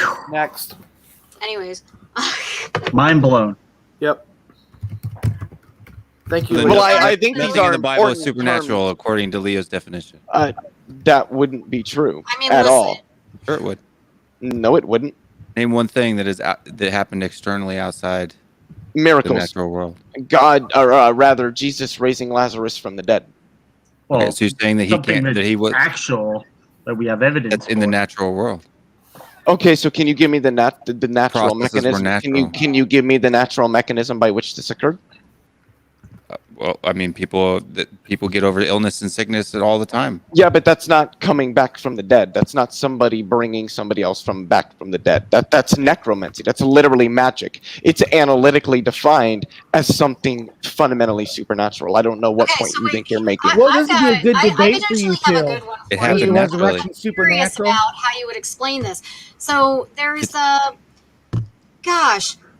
the story about the young boy who apparently said Jesus was telling him it wasn't his time. And they made a freaking movie about this here in the States. That's So, Nickelback. Heaven is for real? I think so, yeah. So how do you explain that kind of stuff? Because I mean, I would say Simply. It's fake. Simply, well, the explanation is simple. There were psychologists that talked to the child and other psychologists examined it. The child was led on with whatever they experienced. The child never actually died, number one. So it's a lot like the story of Eben Alexander, the guy who supposedly was in a coma. He was a neuroscientist and he experienced the afterlife. No, he didn't. He was in a medically induced coma. I mean, his brain was still active. So there has never been, in any instance, any quantitative or verifiable instances of somebody having experiences following full death of the brain. Not once. Not ever. Jesus Christ did. No, he didn't. No, he didn't. Stop. we have to. Well, You'd have to prove that, Sunflower. Come on, man. Unfortunately, so Yeah, I mean, yeah. I was just curious, He knows. The you know. man rose from the dead. I don't know what Prove else. it. How do you know that? Oh, no. Hold on. We don't need to say Let's- prove hold it. on, Let me guys. just Let's ask not him. get How do into- you know let's that? not get into this. Or better question, why do you believe that, Sunflower? Why do you believe that? It's What is your axiomatic. justification for that? It's Randall, I think axiomatic. this- When you say it's all axiomatic, about, what do but you we should- mean? We just sit back I and mean, it's abundantly clear that God exists. No, it's not. and- When you say it's abundantly Well, clear, hold what on. do you mean? I've already told you guys that exercises in skepticism are not useful. Okay, hold on. Let me ask you this: if a guy is at the roulette table in this casino, he's going, "Yeah, I know that the house always wins," and then he's just betting on red every time. What do you think that guy believes? He's articulating to you, the house always wins. I don't like my odds aren't good, but he's betting on red nonetheless. What does that guy believe? He's an idiot. I'm Who cares? All of you, failing to see in the this relevance chat, of all this of you in stupid chat question. in this stream are that guy.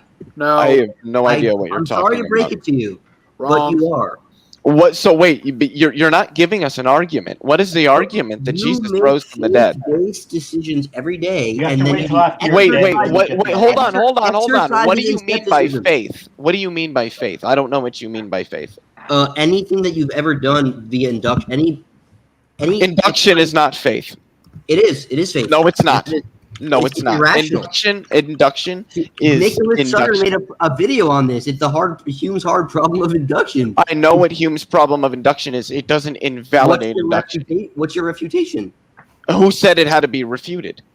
All Hume's problem of induction It's is in the saying name, is that the hard induction can't problem. be verified with induction. It's the hard problem. That's why it's There is no hard problem. There's just At the Hume's best, it's problem of paradox. induction. Leo.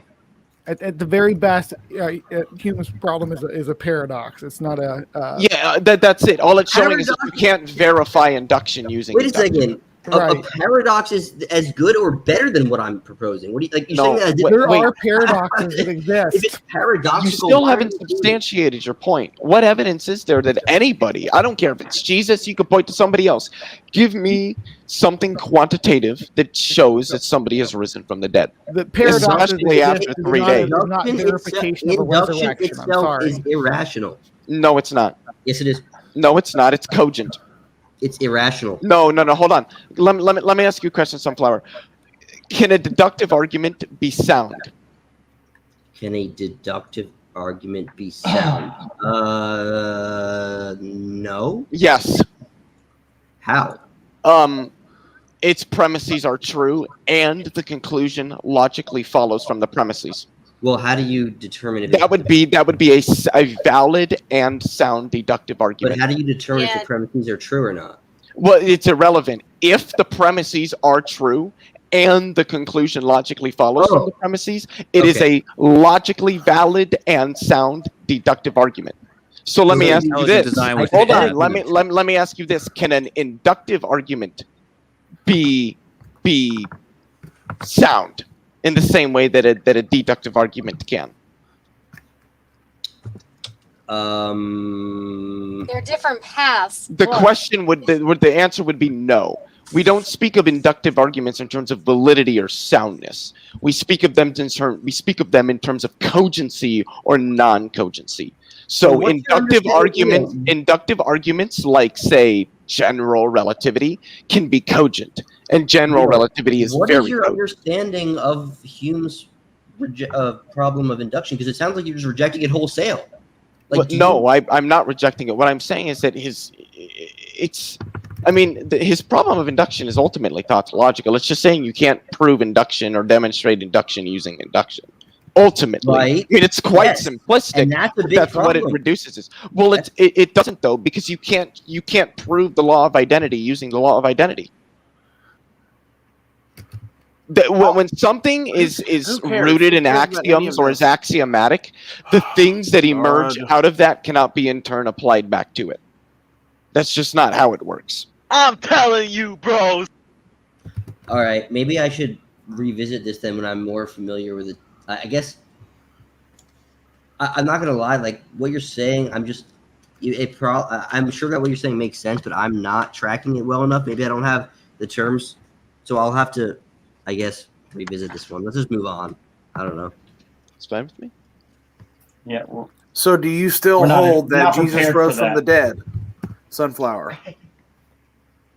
And actually, I personally answer. do, yeah. You guys can have Okay, that. what's the evidence for this? and then we need to Bird. get back onto Again, topic. you asking me for the evidence for that would be Yeah. like asking, okay, a gambler can articulate to you why the odds are not in No, their favor no when they- analogies. What's No, the evidence I'm that gonna Jesus use rose from the analogies. dead? I'm For gonna fuck's use- sake! You asked me a question, you gotta let me answer it how I'm gonna answer it, dude. You're not answering the You're not, question. it's a Yes, I am. non-answer, my No, man. you're not. What is this? The tone police? I'm gonna answer the question how I No. choose to answer it.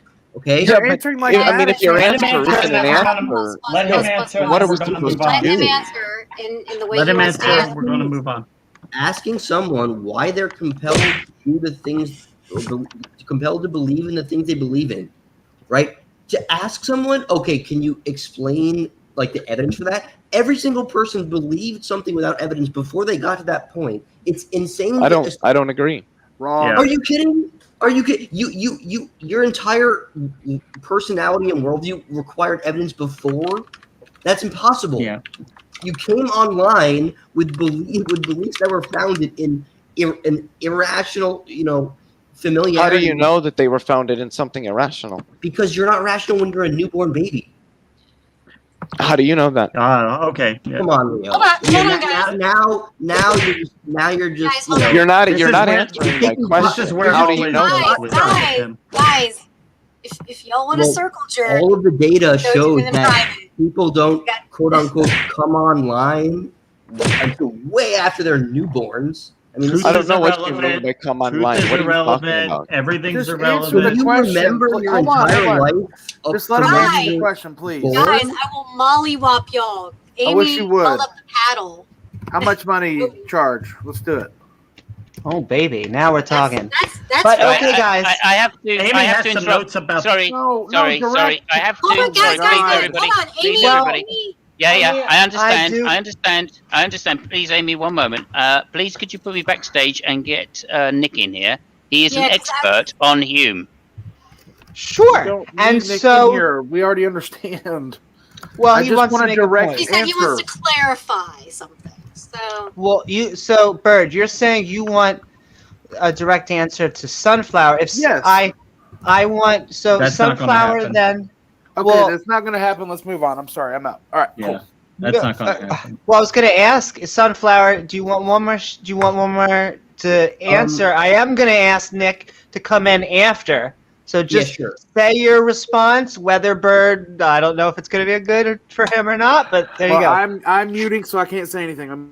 Okay, sure. Yeah. I mean, my belief, I'm as compelled to believe it as I am compelled to believe any of the other irrational beliefs I have that I need to have in order for me to functionally interact with the world. So to say, like, give me your evidence for that. I just see that as me asking someone like, give me your evidence for why when when you see a green light and there's people in the perpendicular lane that are like going pretty fast, you kind of assume they're going to stop for the red light. But what's your evidence? Well, I've seen them do it before. It's like, well, they still. So you don't have evidence. I got They it. could Cool. T-bone All right. you. And blow, we know that, Bird. That's why I said. They could T-bone you and obliterate you. Is it like? Thanks, Sunflower. Appreciate it. Thank you so much. Okay. Okay. And so what we're going to do, we're just going to evidence. bring Got it. in, I think Nick just wants to make a single point, so we're going to let Nick come in. Also, that's what she said.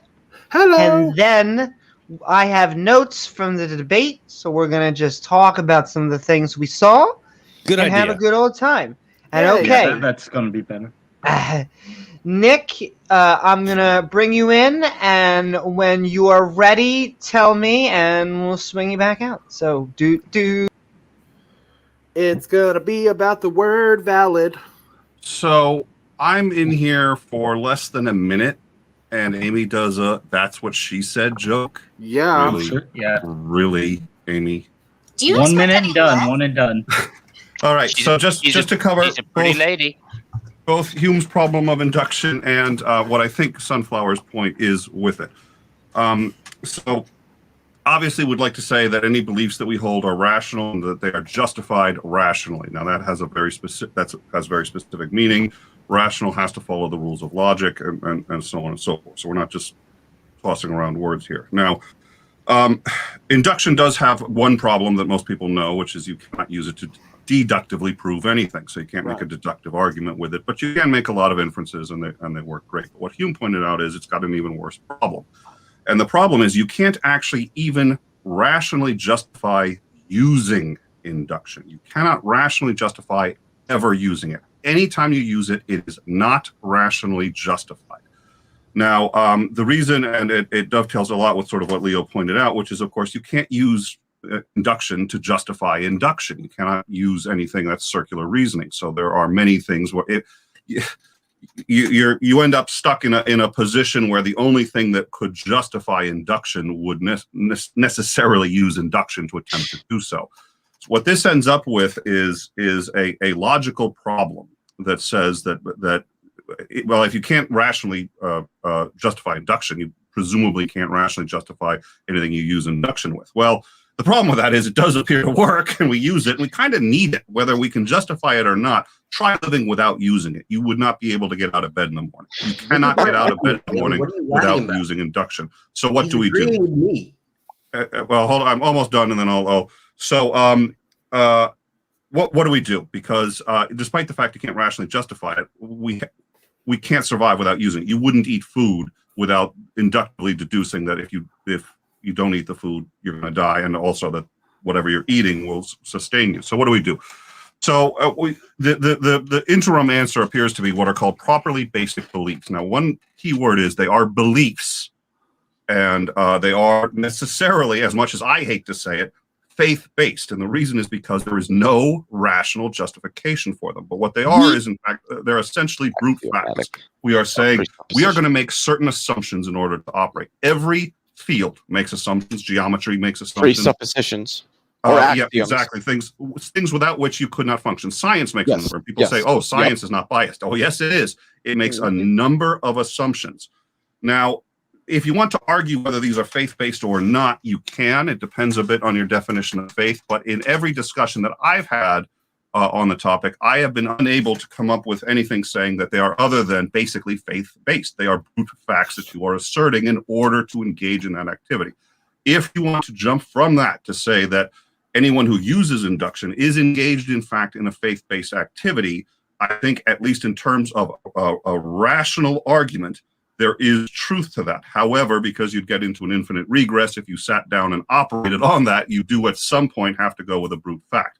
But all that aside, I do tend to agree with Sunflower's position, if I understand it correctly, which is that anybody who uses induction, which is all of us, necessarily has to have some faith-based beliefs. I would concur with that assessment.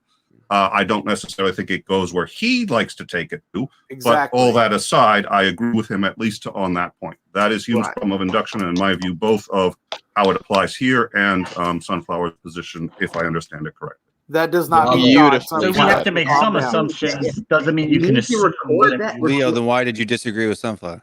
Record that and put it in the Natural History Museum. That as does the most not mean, eloquent- therefore, God, Sunflower. Hey, Calm listen, down. stop, Bird. That needs to be put in the Natural History Museum as the most eloquent argument of all time. It's akin to Euler's equation, but just Wait. I'm sorry. Euler. Euler. There you go. Euler. Yeah, I'm there sorry. you go. My chemistry background. I'm sorry. Anyway, frame that, engrave it in stone, put it somewhere in a museum because it's beautiful, it's important, and it will take you all where you need to go in life. It does not, therefore, go to a God. Thank you. But that's where Sunflower's always gone with this. Wait. Sunflower, what was your analogy with Euler's equation or Euler's number? You know or whatever? how Euler has like what's considered like the most beautiful equation in mathematics? Yes, I would argue I would that's say what Nick just described, the idea of this sort of faith-based, like this frustrating faith-based basis of human nature, I think is similarly beautiful in that it's ultimately hard to pin down. As people want to do exercises in skepticism and how do I deconstruct why I logically believe? Ultimately, you're going to have your faith-based beliefs, deal with it. And I'm sorry, I see a lot of people that want to bust it down to the bare numbers, and you can't do that. Like, Well, let me ask. What do you mean? Can I actually, before you guys say anything or Amy's two more turn. quick questions, I actually just want to point out that there's something coupled with this, is that Hume also believed that the less presuppositions that you have, the stronger of a worldview that less you have. assumptions. And Would be a better so, way. Occam's razor. isn't that what I said? Exactly. I believe I have two presuppositions in life, two things that I cannot give a foundation for, which is logic itself, and I think, therefore I am. My consciousness and logic. They're the only two I can think of. They're the ones I do grant.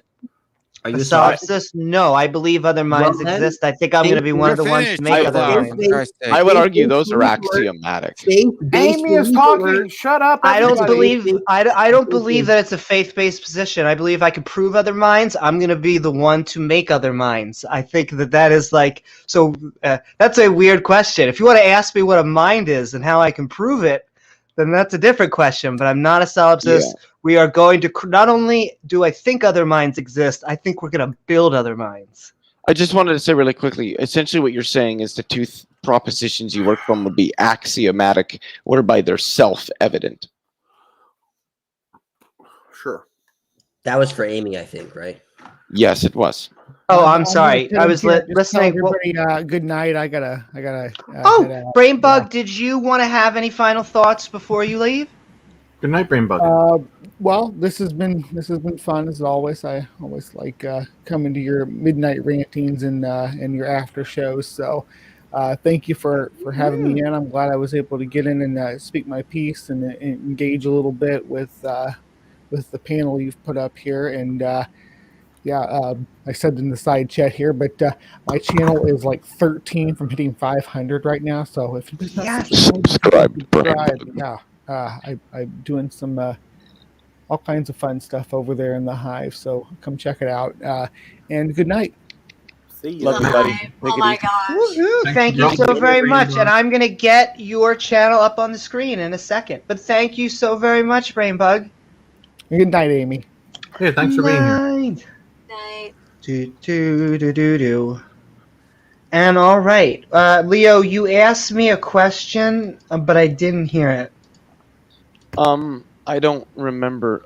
So what I said was. Oh wait, I thought we didn't remember. The proposition, the two propositions you said you work from, I would say are more axiomatic than they are presuppositional, where the difference is that something which is axiomatic is generally taken as being self-evident. See, self-evident, I feel like I'm just dealing with a loop. The loop is how do you prove logic itself without logic? It almost, but you need it, and so I'm almost just admitting the loop so I can get onward. Can I give you an example? Sure. Of something that would be, at least in my view, self-evident. Something like the law of identity. X is X. You know what? Any object is what that object is a statement. It's a proposition. You can't really further justify it, but I would argue that's because, by the way, I put the link to Brainbug's channel in the side chat. Please subscribe to him. He's got great content. Anyway, the thing is, though, we can look at any object, and the statement that object, this lighter, is this lighter. This cell phone is this cell phone. This laptop is this laptop. This mouse is this mouse. This beer can is this beer can. We get it. I am me. We get it. Yeah. Any of those statements would be true. So, despite the fact that you might not be able to provide more underlying justification for it, it's something that's self-evident. It's axiomatic.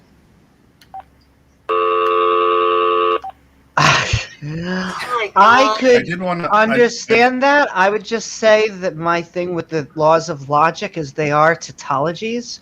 They're axiomatic. You could say they're arguments, but it is almost like repeating themselves just to assure ourselves that we are not crazy. Like everything is that is. Everything isn't what it isn't. Because everything else, it would be like pop in, pop out. I don't know. I'll have to think about that. In some ways, saying that something is tautological, and this isn't in all instances, but in the instance of the laws of logic, saying that they're tautological is in some ways saying that they're analytically true, which is something. Good night, facts. Something that is axiomatic would, in most instances, be analytically true. That is true by definition. And how does that have to do with you saying faith doesn't exist? Wait, when did I say faith doesn't exist? You just said it to Sunflower. That was what that whole conversation was based around. I never said that faith doesn't exist. Well, then what was the question you asked him about faith? I don't know. I don't think I did, but maybe I did. Oh if I did, I don't remember. I think just to try to clarify, so I don't think Sunflower is necessarily trying to get to God specifically from Hume, but I think he makes two arguments. So he argues about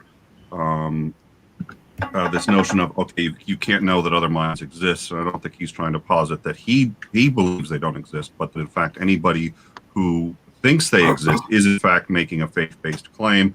And then he also, I think, argues from... So he can make whatever he claims so I think the argument is, I think that's the question that he asked, at least that I heard him ask earlier, which is, okay, if you're making faith-based claims, which you absolutely are, and I would concur with him, I personally would concur with him that you are, why can't I? And I think that is the argument that he is attempting to make. The thing that I asked Sunflower is what he meant when he said faith-based, and I never got an answer from him, though I would suspect I would agree with his answer, most likely.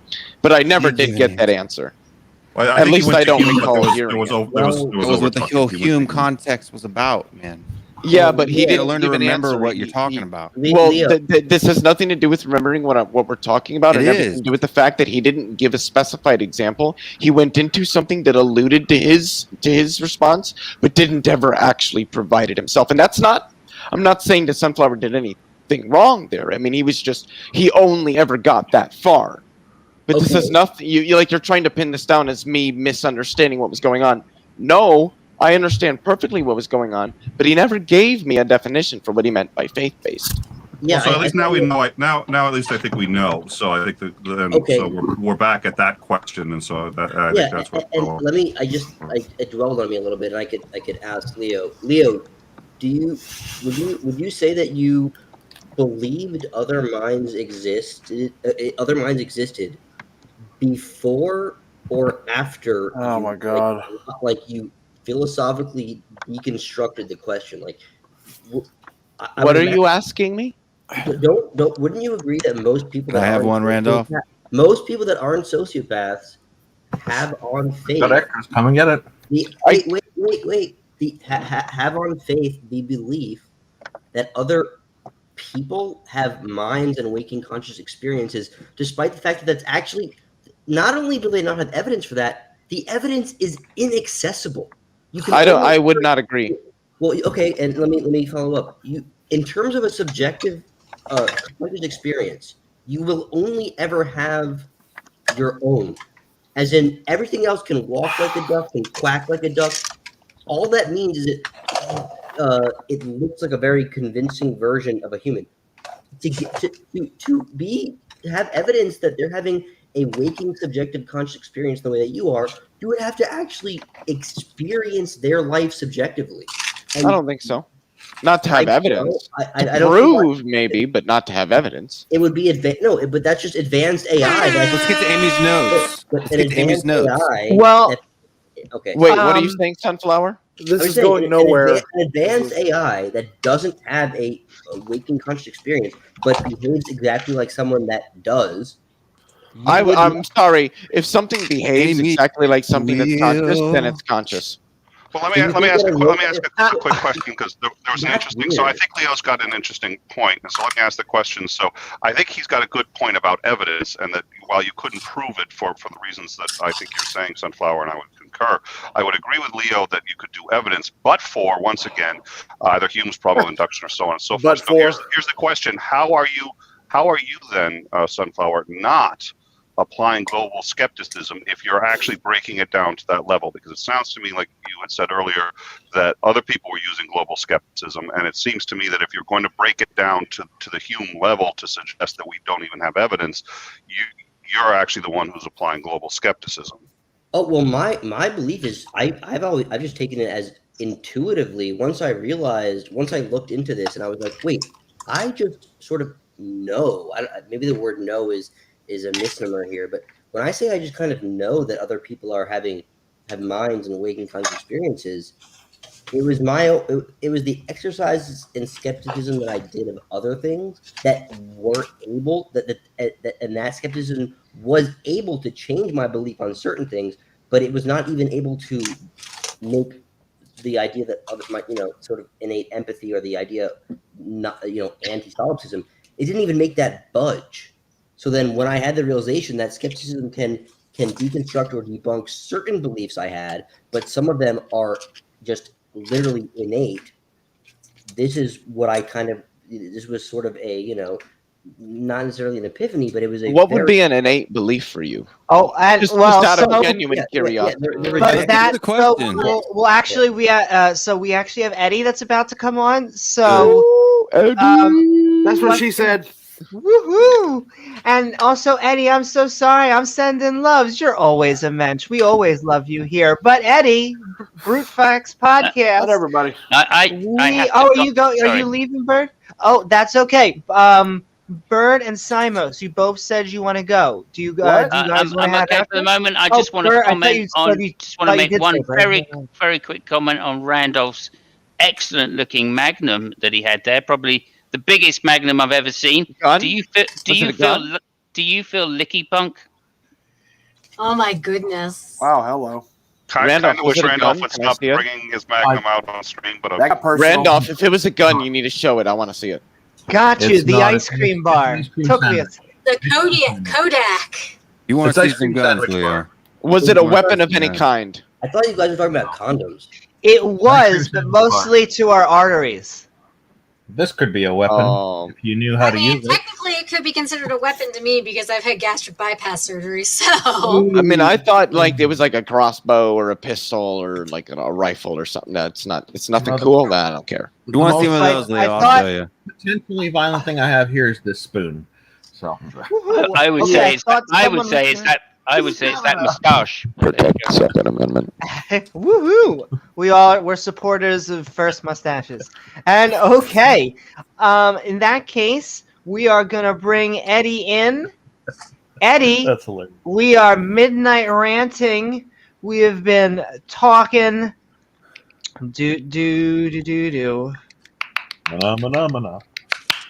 Phenomena. Give me 1 second. How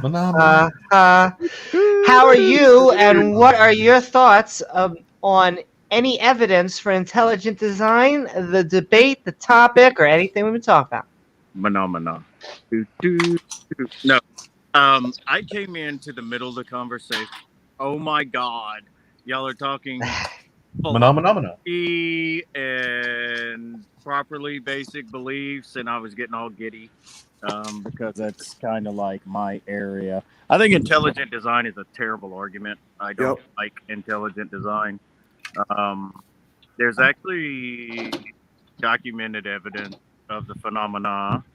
Phenomena.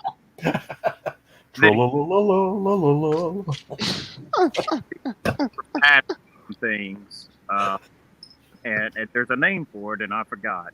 And I'm not saying that's a defeat for intelligent design. To me, the world we live in appears to be designed, but I to try to get others to, because there are explanations for it psychologically. But I did just want to pop in because you guys have a great conversation and I love it. But there were a few things I heard, and I came in the middle of a conversation, so I may be totally out of line. Somebody correct me if I am. But we were I heard you guys talking about properly basic beliefs and assumptions, or said that. axioms, or there were a lot of terms thrown around. Presuppositions. Properly basic beliefs. And being a former Reformed epistemologist myself, that's not exactly what properly basic are. So it's not just something that is special to Reformed epistemology. Some foundation, Classical foundationalism. yeah, hold to properly basic beliefs. Some phenomenal conservatism. So it goes across internalism and externalism historically.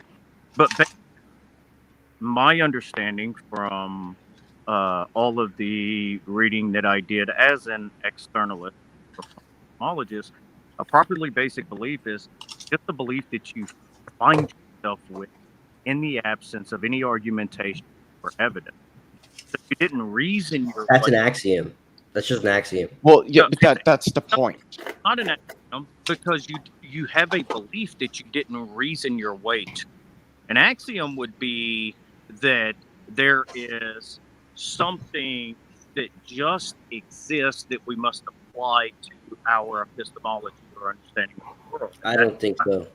That's not the what category Well, I think that's part of the definition of axiom, but I would also argue that axioms are self-evident. Yeah, axiomatic and self-evident are essentially synonyms. Yeah. So, well, axiomatic is an axiom is something that we accept as true.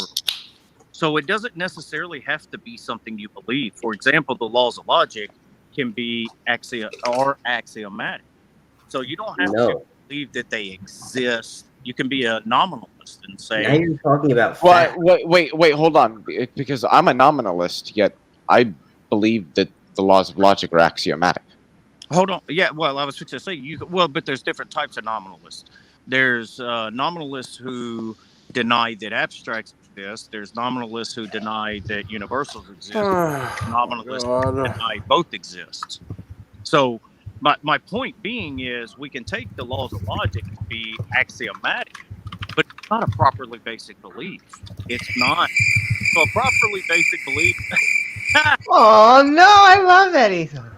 A properly basic belief would be, for example, if you look out the window and you form the belief that there's a squirrel at the tree. That's the example that Plantinga gives. And you didn't reason to that. There was the argument that you just immediately found yourself with the belief that there was a squirrel there. And that's what a properly basic belief would be. So given epistemology, and it's only called Reformed because it includes Calvin's sensus divinitatis, the sense of the divine. So if the sense of the divine is true and God has put knowledge into human beings that he exists, then it can be a properly basic belief. And they be rooted in that belief with a few caveats. And that is, if their mind is working properly, which is called proper functionalism, if it is aimed towards truth and they are fulfilling their epistemic duty to be justified. So they're only warranted in having the belief that God exists if the sensus divinitatis exists, but they're not justified in it. Now, if they're fulfilling their epistemic duty to be justified in the absence of defeaters, then they become justified in that belief. So his argument is that there are people that find themselves with belief and they haven't been presented with defeaters. So they're warranted with that belief. It can be a properly basic belief, but they do have an epistemic duty to be justified. Yep. Yeah, I just there's three different particular I guess you could say connotations of properly basic belief that I could take. I don't know exactly how it's being used here. Can we not?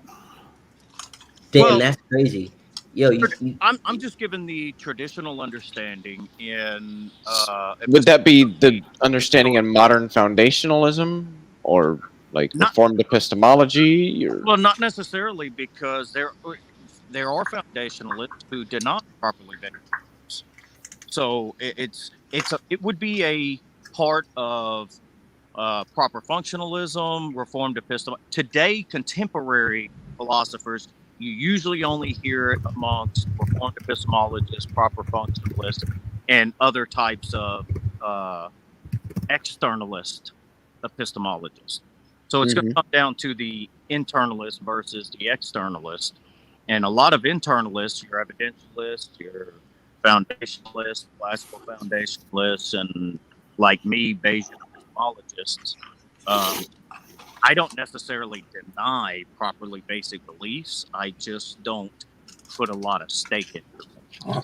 Yeah, I guess I like steak. I don't understand how anybody could have the concept of properly basic beliefs outside of a foundationalist epistemology. My God, I want to kill myself. Who is that? Who is so miserable that they want to kill themselves? I have no idea. Well, I love you all. You guys don't recognize each other's voices? I I like talking epistemology. I think it's a great subject. One of my favorite areas. Yeah. Yeah, I love it. It's great. Formal logic and epistemology. You're just like me. You like logic and epistemology, don't you? Yeah, absolutely. Yeah. Yeah. And okay. All right, before you. Oh no! Finish your yeah. statement. What was you about to say?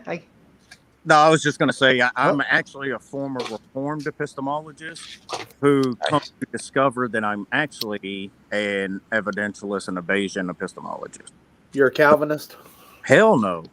Oh. No. I am anti-Calvinist. Ooh, shots fired. That sounds like a debate me broad topic coming up. We almost got that open. I'm an anti 5-point tulip Calvinist. I am a Molinist.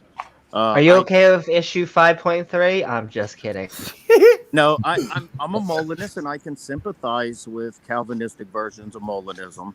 However, 5-point tulip, to me, just it creates too many problems. Well, I'm a helicopterist, okay? So rock the hell on. Whoever said that. Bad. I was gonna say thank you so very much, Eddie. Now you're gonna trigger Amaretto. Yeah, I'm going to sit back in the chat and listen. I had to put my 2 cents in. I love epistemology. Appreciate it. And we love having you on, Eddie. Definitely. And Amy, I didn't see you in my stream with Dr. Richard Carrier, so. Well, then I'm gonna have to check that out.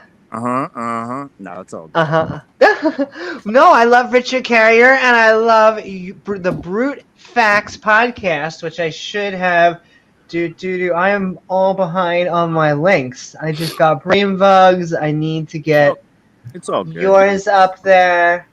Yeah, it ended up being a fantastic conversation, and of course, Pasta Mike with his awesome production and wonderful questions helped add to it.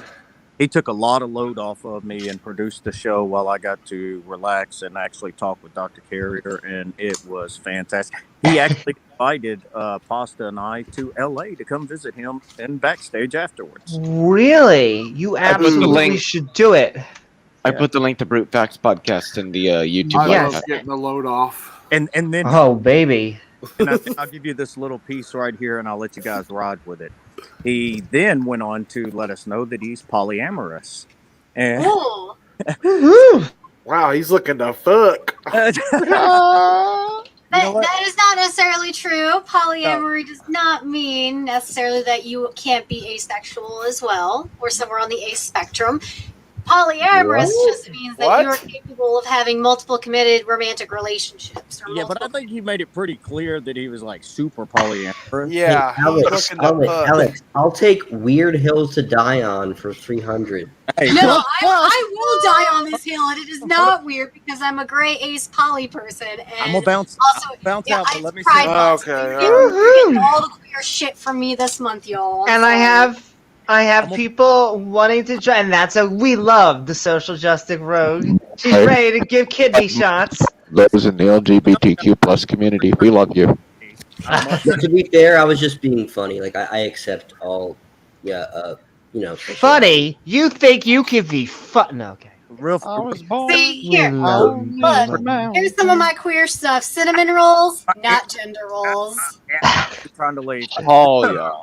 Just for transparency and clarity, I did tell him in the backstage that I'm sure you did. I am all Hoes before bros? Bros before hoes. One of those. I'm sorry. Bros, no, wait. Bitches, bros, and non-binary hoes. I'll come party with him and his Costco Scotch whiskey anytime. Costco. Oh, Yo, man, listen, don't dog the Costco alcohol. That Costco vodka, let me tell you what, that gets Belvedere. I have a question for Eddie. You're you're a theist, correct? Yes. Okay. I've seen a few videos that you've been in. I'd love to have a discussion with you. Just more so to just understand your point of view. I think it would just be great. Absolutely. Run, Eddie, run. If you're on if you're on Discord, now on OnlyFans. I have a server on Discord, and if you want to send me an email at eddie@brutefacts.com, we can hook up and definitely find a way to have conversations. I love conversation. Sounds good. Sounds good. Fuck yeah. And okay, I think we're saying hello and goodbye to both, I think, Nick and Eddie. But then I think I saw more people trying to join. So we're going to be going on. I'm going to head out too. Yeah. That sounds good. Does anyone have a last word if they don't want to already? Well, I'd like to say something to Sunflower, which is I certainly didn't mean to cause any offense if I did, and I tried to start off what I said by saying this may be a straw man for some people. So please don't take it the wrong way, and I appreciate your criticisms. No offense taken at all. I sometimes can be sort of hot off the hip with my rebuttals, but no offense taken at all. Thanks for coming and yeah, okay, good to talk to you. Hopefully we'll do it again sometime on one basis. Take care. Good to see you, Saimos. Woohoo! Good to see you, Simos. I'm not actually the one leaving. I thought Sunflower was. Okay. Awesome. Sunflower. Okay. Good to see you, Sunflower. When you actually go. Yeah, no, I am leaving. So and don't think I'm kicking anyone out. No kicking out. This has been really fun again. Yeah. Sunflower's not going to the island or nothing. No. What is that? Right voice. Yeah. No. Again, this has been super fun. Super good conversation. I try to get better every day with my. I have a tendency to sometimes be just like sort of snap back just too hard. But I feel like this group of people actually is a better environment for me to help articulate my views in a more sort of like respectful and calm way. So I love this stream. I'm gonna stay in the chat and listen, but I really appreciate everyone and of course Amy for hosting. So thanks guys. Sunflower. Waiting for that evidence. Sunflower, love you. I love you, Sunflower. And okay, guys. So holler when you have some. Well, we are going back into the open discussion, but we do have officially 2 spots open. You are back. So I'm just going to say thank you guys very much. I'll be in the live chat for probably a little bit longer. Oh, thank you so much, and I appreciate I'm it. going to put a 10-minute ban on philosophy. No philosophy. I don't want to hear anything on philosophy. Well, it's funny because the word philosophy actually comes from the Greek. Nick, you're an asshole. Stop it. No, keep going. Keep going. All right, Keep night going. all. Night all. Peace out, Nick. And okay, guys, we are going to go for a little bit longer, but I saw some people joining. So if you have something to say on there in evidence for intelligent design, now is the time to get in. Randolph's going to make a point, I think he was about to, and then I'm going to bring up some questions, and that's going to end the night. Fuck yeah. Yeah, it's just more of an observation about John Maddox's debating style in the debate last night. I noticed that he seemed to get kind of angry and started kind of throwing insults around and whatnot. And when an interlocutor does that, I tend to begin to wonder if they have doubts about their own position. Yep. He does this kind of thing before, and to me that kind of hurts his credibility quite a bit. And not just him; others have done this as well. And Wait, he has credibility.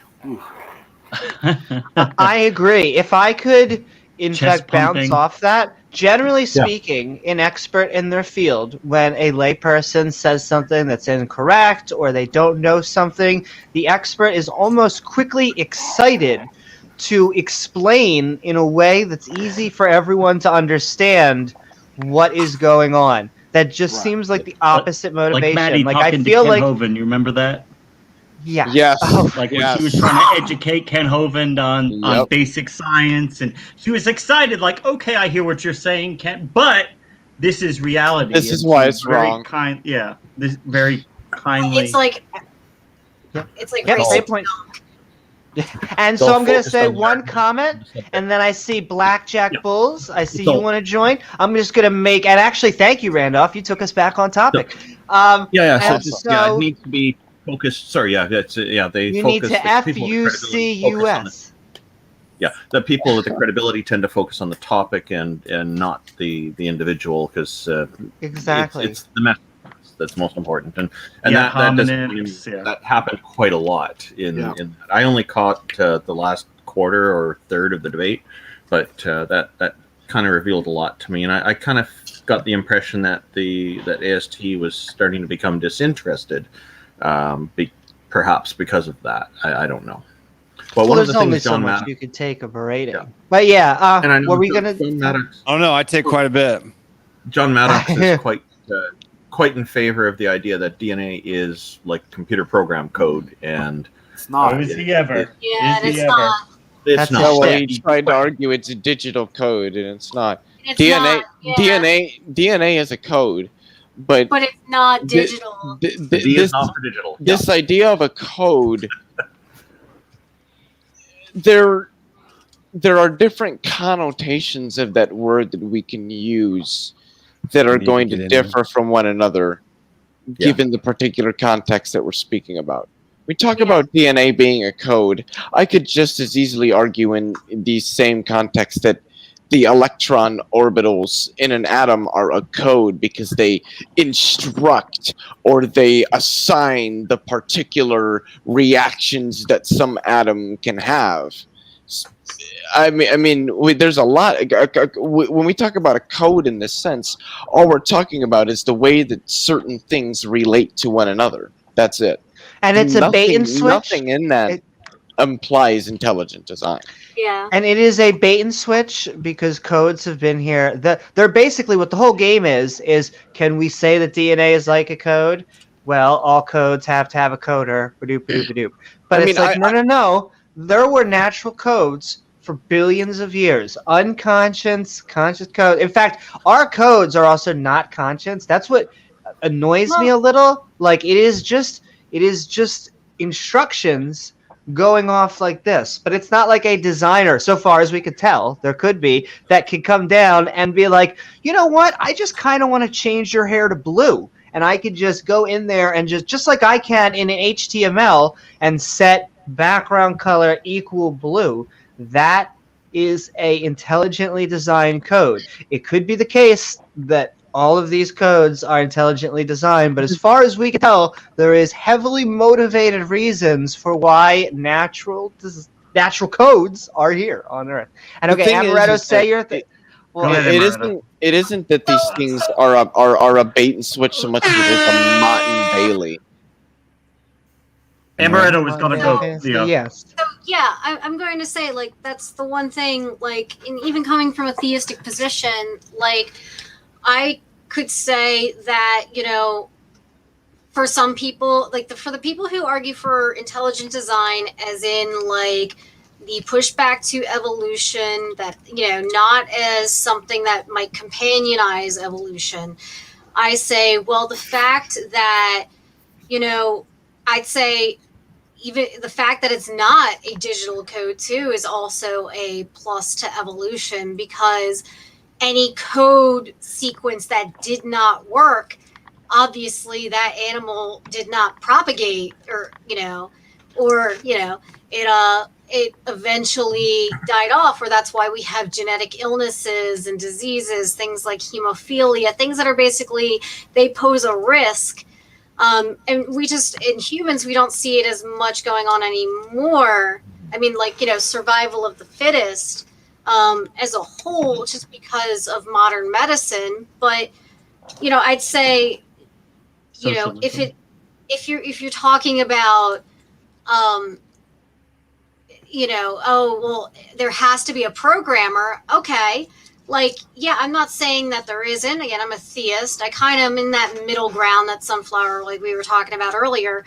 But I also say, like, there's evidence that, it's bogus, because so then why aren't there more changes? Why, if there is like some grand programmer, are they just very hands off? Because, I think at this point you would be able to, alter the code. Like, why do we still have like genetic disease? Why are we still having like, lots of, Why issues? do humans have genetics for the tail still hidden in our code? What is it, like whales and other, sea life forms that have the back pair of legs? But James, what are the size of their anyway? We're going to be moving into one question, and then we're going to be moving in. It's not attached to the suit. Never mind. And then, oh wait, Blackjack, you just left. I feel bad. I was just going to say a question, because we've been trying to get a question, and then we were going to add you. That's the question. Okay, but you can. A quick sentence for Will here. So if fitness was true, how do we explain Tottenham in the Premiership? If fitness was true. Yeah, if fitness was true, right? If survival by the fitness trait was true, then how do we explain Tottenham being in the Premiership? The same way we explain Arsenal being in the. That's divine weak. intervention. Listen, Divine intervention. Listen, you might be talking European soccer, but I'm still going to say it. Miami Dolphins, Philadelphia, baby. No one likes us. We don't care. What does it? What's the? I'm actually going to change the topic. Hungry and something. Thank you, baby. Homegrown and hungry. Philadelphia Union is actually one of the. I think there might be the only MLS team. I'm hungry. Yep. And so we are. I'm going to bring up a point from the debate. Blackjack. I think he joined, then he popped back out, then he rejoined. But if you come back in, I just want to get a quick comment on the whole Library of Babel was very interesting. I thought that was actually a good point that he made, is that program basically was able to make endless gibber to the point that it was able to create coherent sentences if you look long enough into them. Up to 3,200 characters, and then John Maddox said, "Oh well, you couldn't have a 20-page schematic in there, but you could have quite a lot in there." And that's only, I assume theoretically, the dude could have kept on going, but building a program. So as I understood it, you could input 3,200 characters, but that there wasn't a limit on the output. But I could very well be mistaken. I mean, it's just a matter of how much size you would need to I don't imagine think every that- character would be exponentially. I I don't need think a that lot of size. the thing. I don't think that the whole Babel thing was even relevant to the discussion. To be completely honest, Because it's super easily manipulated. That once you type in what you're searching for, it automatically finds it on a page. that's the point. So you're Are we saying it's not talking really about- there; it's just generating it once you put the search in. You don't think it's really Sure, why already not? there? I don't know. You have any I clues for also that? I also think that You have to they talk to discount, the creator. but they discount how well life is heavily Nice. motivated to be in here. I just like to point out that life is orbiting around a star in its habitable zone. We have liquid, where we're able to have liquid water. We have a whole bunch of carbon on the planet. It's just we had very good elements. The right elements. The right, for things to actually happen here. And so it wasn't like We it was have just the right random. size moon. We have Jupiter to scoop up a lot of the asteroids in the So planet. Our are solar you system saying is we're set up the right finely way. tuned for the universe, Amy? Is that what you're saying? What is- No, what I'm does finally saying tuned mean? instead is just that we have good odds to be here. It's just got that there lucky. had to be, and the other Stable thing that they'd like environment. to, that they don't like to be pointed out. I mean, Mars is in that habitable zone. It's not So just is us. Venus. And so is Venus, Venus, Earth, exactly. and Mars are in the sun's circumstellar habitable zone. Yes. And so it's just, Venus may have had life at one point. it's not like we are in some Probably frozen not. wasteland, and and we're made maybe out not, of like we're all made out of helium, and we're just some helium creatures that I mean, it's very as John Stewart says, carbon is Amaretto's the slut made of of the helium. periodic table, and it makes more chemical combinations Carbon than and oxygen. any of the other. I think carbon is the most, but yeah, probably carbon and oxygen. Oxygen. The oxygen other would be thing, number 2, definitely. the other thing I like to get people just to realize is that aliens would probably not be able to visit our planet because they would call us the oxidized world. They'd be like, holy moly, we don't know how, but there are creatures living on a planet with burning stuff, and it's just and our skin just burns Well, when we go down When you there. think about it, yeah, we're literally They would burning rec- from the inside out. But they would like- recognize that oxygen was a metabolic catalyst. They would. Well, I yeah, think well, they would may know be that. able to get over that. Exactly. Like any But other what I- life forms out there probably utilize oxygen for But some my sort of point is, catalytic well, no, process in their sustenance. well, they may, but I don't think they don't use oxygen in the same way we do, in that we are the survivors of a mass extinction event from the oxidation event, which plants basically won the multicellular war, at least early on, and they had their byproducts all became successful and took over a decent amount of the atmosphere, and we are literally the survivors of that oxidation event. Yes. Who now have skin that can survive that. But the oxidation of Earth's atmosphere wasn't by far a net plus. That's really when multicellular, advanced multicellular life really began to dominate. I guess my point we is don't just know for sure, but it's reasonable to assume that if there's any other forms of advanced life, even more advanced than us, they probably utilize oxygen in their metabolic systems. Maybe I not. don't know. Maybe Yeah, not. it's yeah. possible that they don't, but it's plausible that they do. That's the point I'm Okay, making. and We there's don't also know, so we plausible, can't say. and it Even may if- be they'd be able to get over it or stuff like that. But now we're going into Even if- science fiction, so we're gonna take Even us if back. they didn't, I think that's one way that they would know that we were here based on the oxygen in our Oh, atmosphere. yeah. I think they would spot that a mile away and say that there's got to be something going on there, because that combination of the oxygen and the carbon, it's just not. You're not going to see that without life. And I guess my point is just we've survived a lot to get here. There's reasons why we breathe oxygen, why we use water, why we are carbon life forms. These aren't accidents. These are heavily So, let me get- motivated things. It's all stuff that's around us. Oh, it's not stuff that The way the And universe okay. fundamentally operates. We're going to add in Blackjack Bulls. Blackjack Bulls, we have been midnight ranting if there is evidence for intelligent design, I hope you are doing well. And what are your thoughts about the debate, the topic, or anything we would talk about tonight? Hey, Blackjack, welcome. Hey, can you hear me good? Yes. Sir. We hear you. I just wanted to say I didn't get to see the whole debate. I was at work when it was going on. I caught parts of it and stuff. But I went to the guy who was proposing that the universe was intelligently designed. John And Maddox. a lot of his videos, if you look at like the description, he's talking about the Adam and Eve, and he's talking about It's complicated. he's talking about all these Christian things. Yeah, He's a young Earth creationist. Yeah. Right, so you could tell that he wanted to argue for Christianity, but he knew he couldn't defend it, so he just wanted to argue for intelligent He design. wants to get you to accept that there has to be a creator first, and once you accept that, then he'll introduce you to Christianity and his God. Exactly. And I feel like I'm actually kind of happy because that's just showing that Christians can't even defend their position, so they have to move the goalpost to, well, it must have been intelligently designed, but I can't defend who I think designed it. My but man. I want to argue that after you agree with me. Yep. Once you accept that there has to be one, it doesn't matter how bad the evidence is. You've already said there has to be it, so you just got to pick one. Yeah, I don't know if I would agree with that point. I mean, the arguments. Go ahead.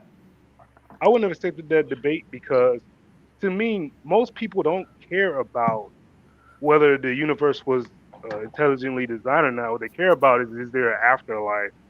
Do I have a soul? Is there a heaven or hell? Will I see my loved ones again? Things like that. That's what people care about. No one cares about if the universe was at least I was going to say most people don't care about whether the universe was intelligent designed or not because it has no impact on our lives at all.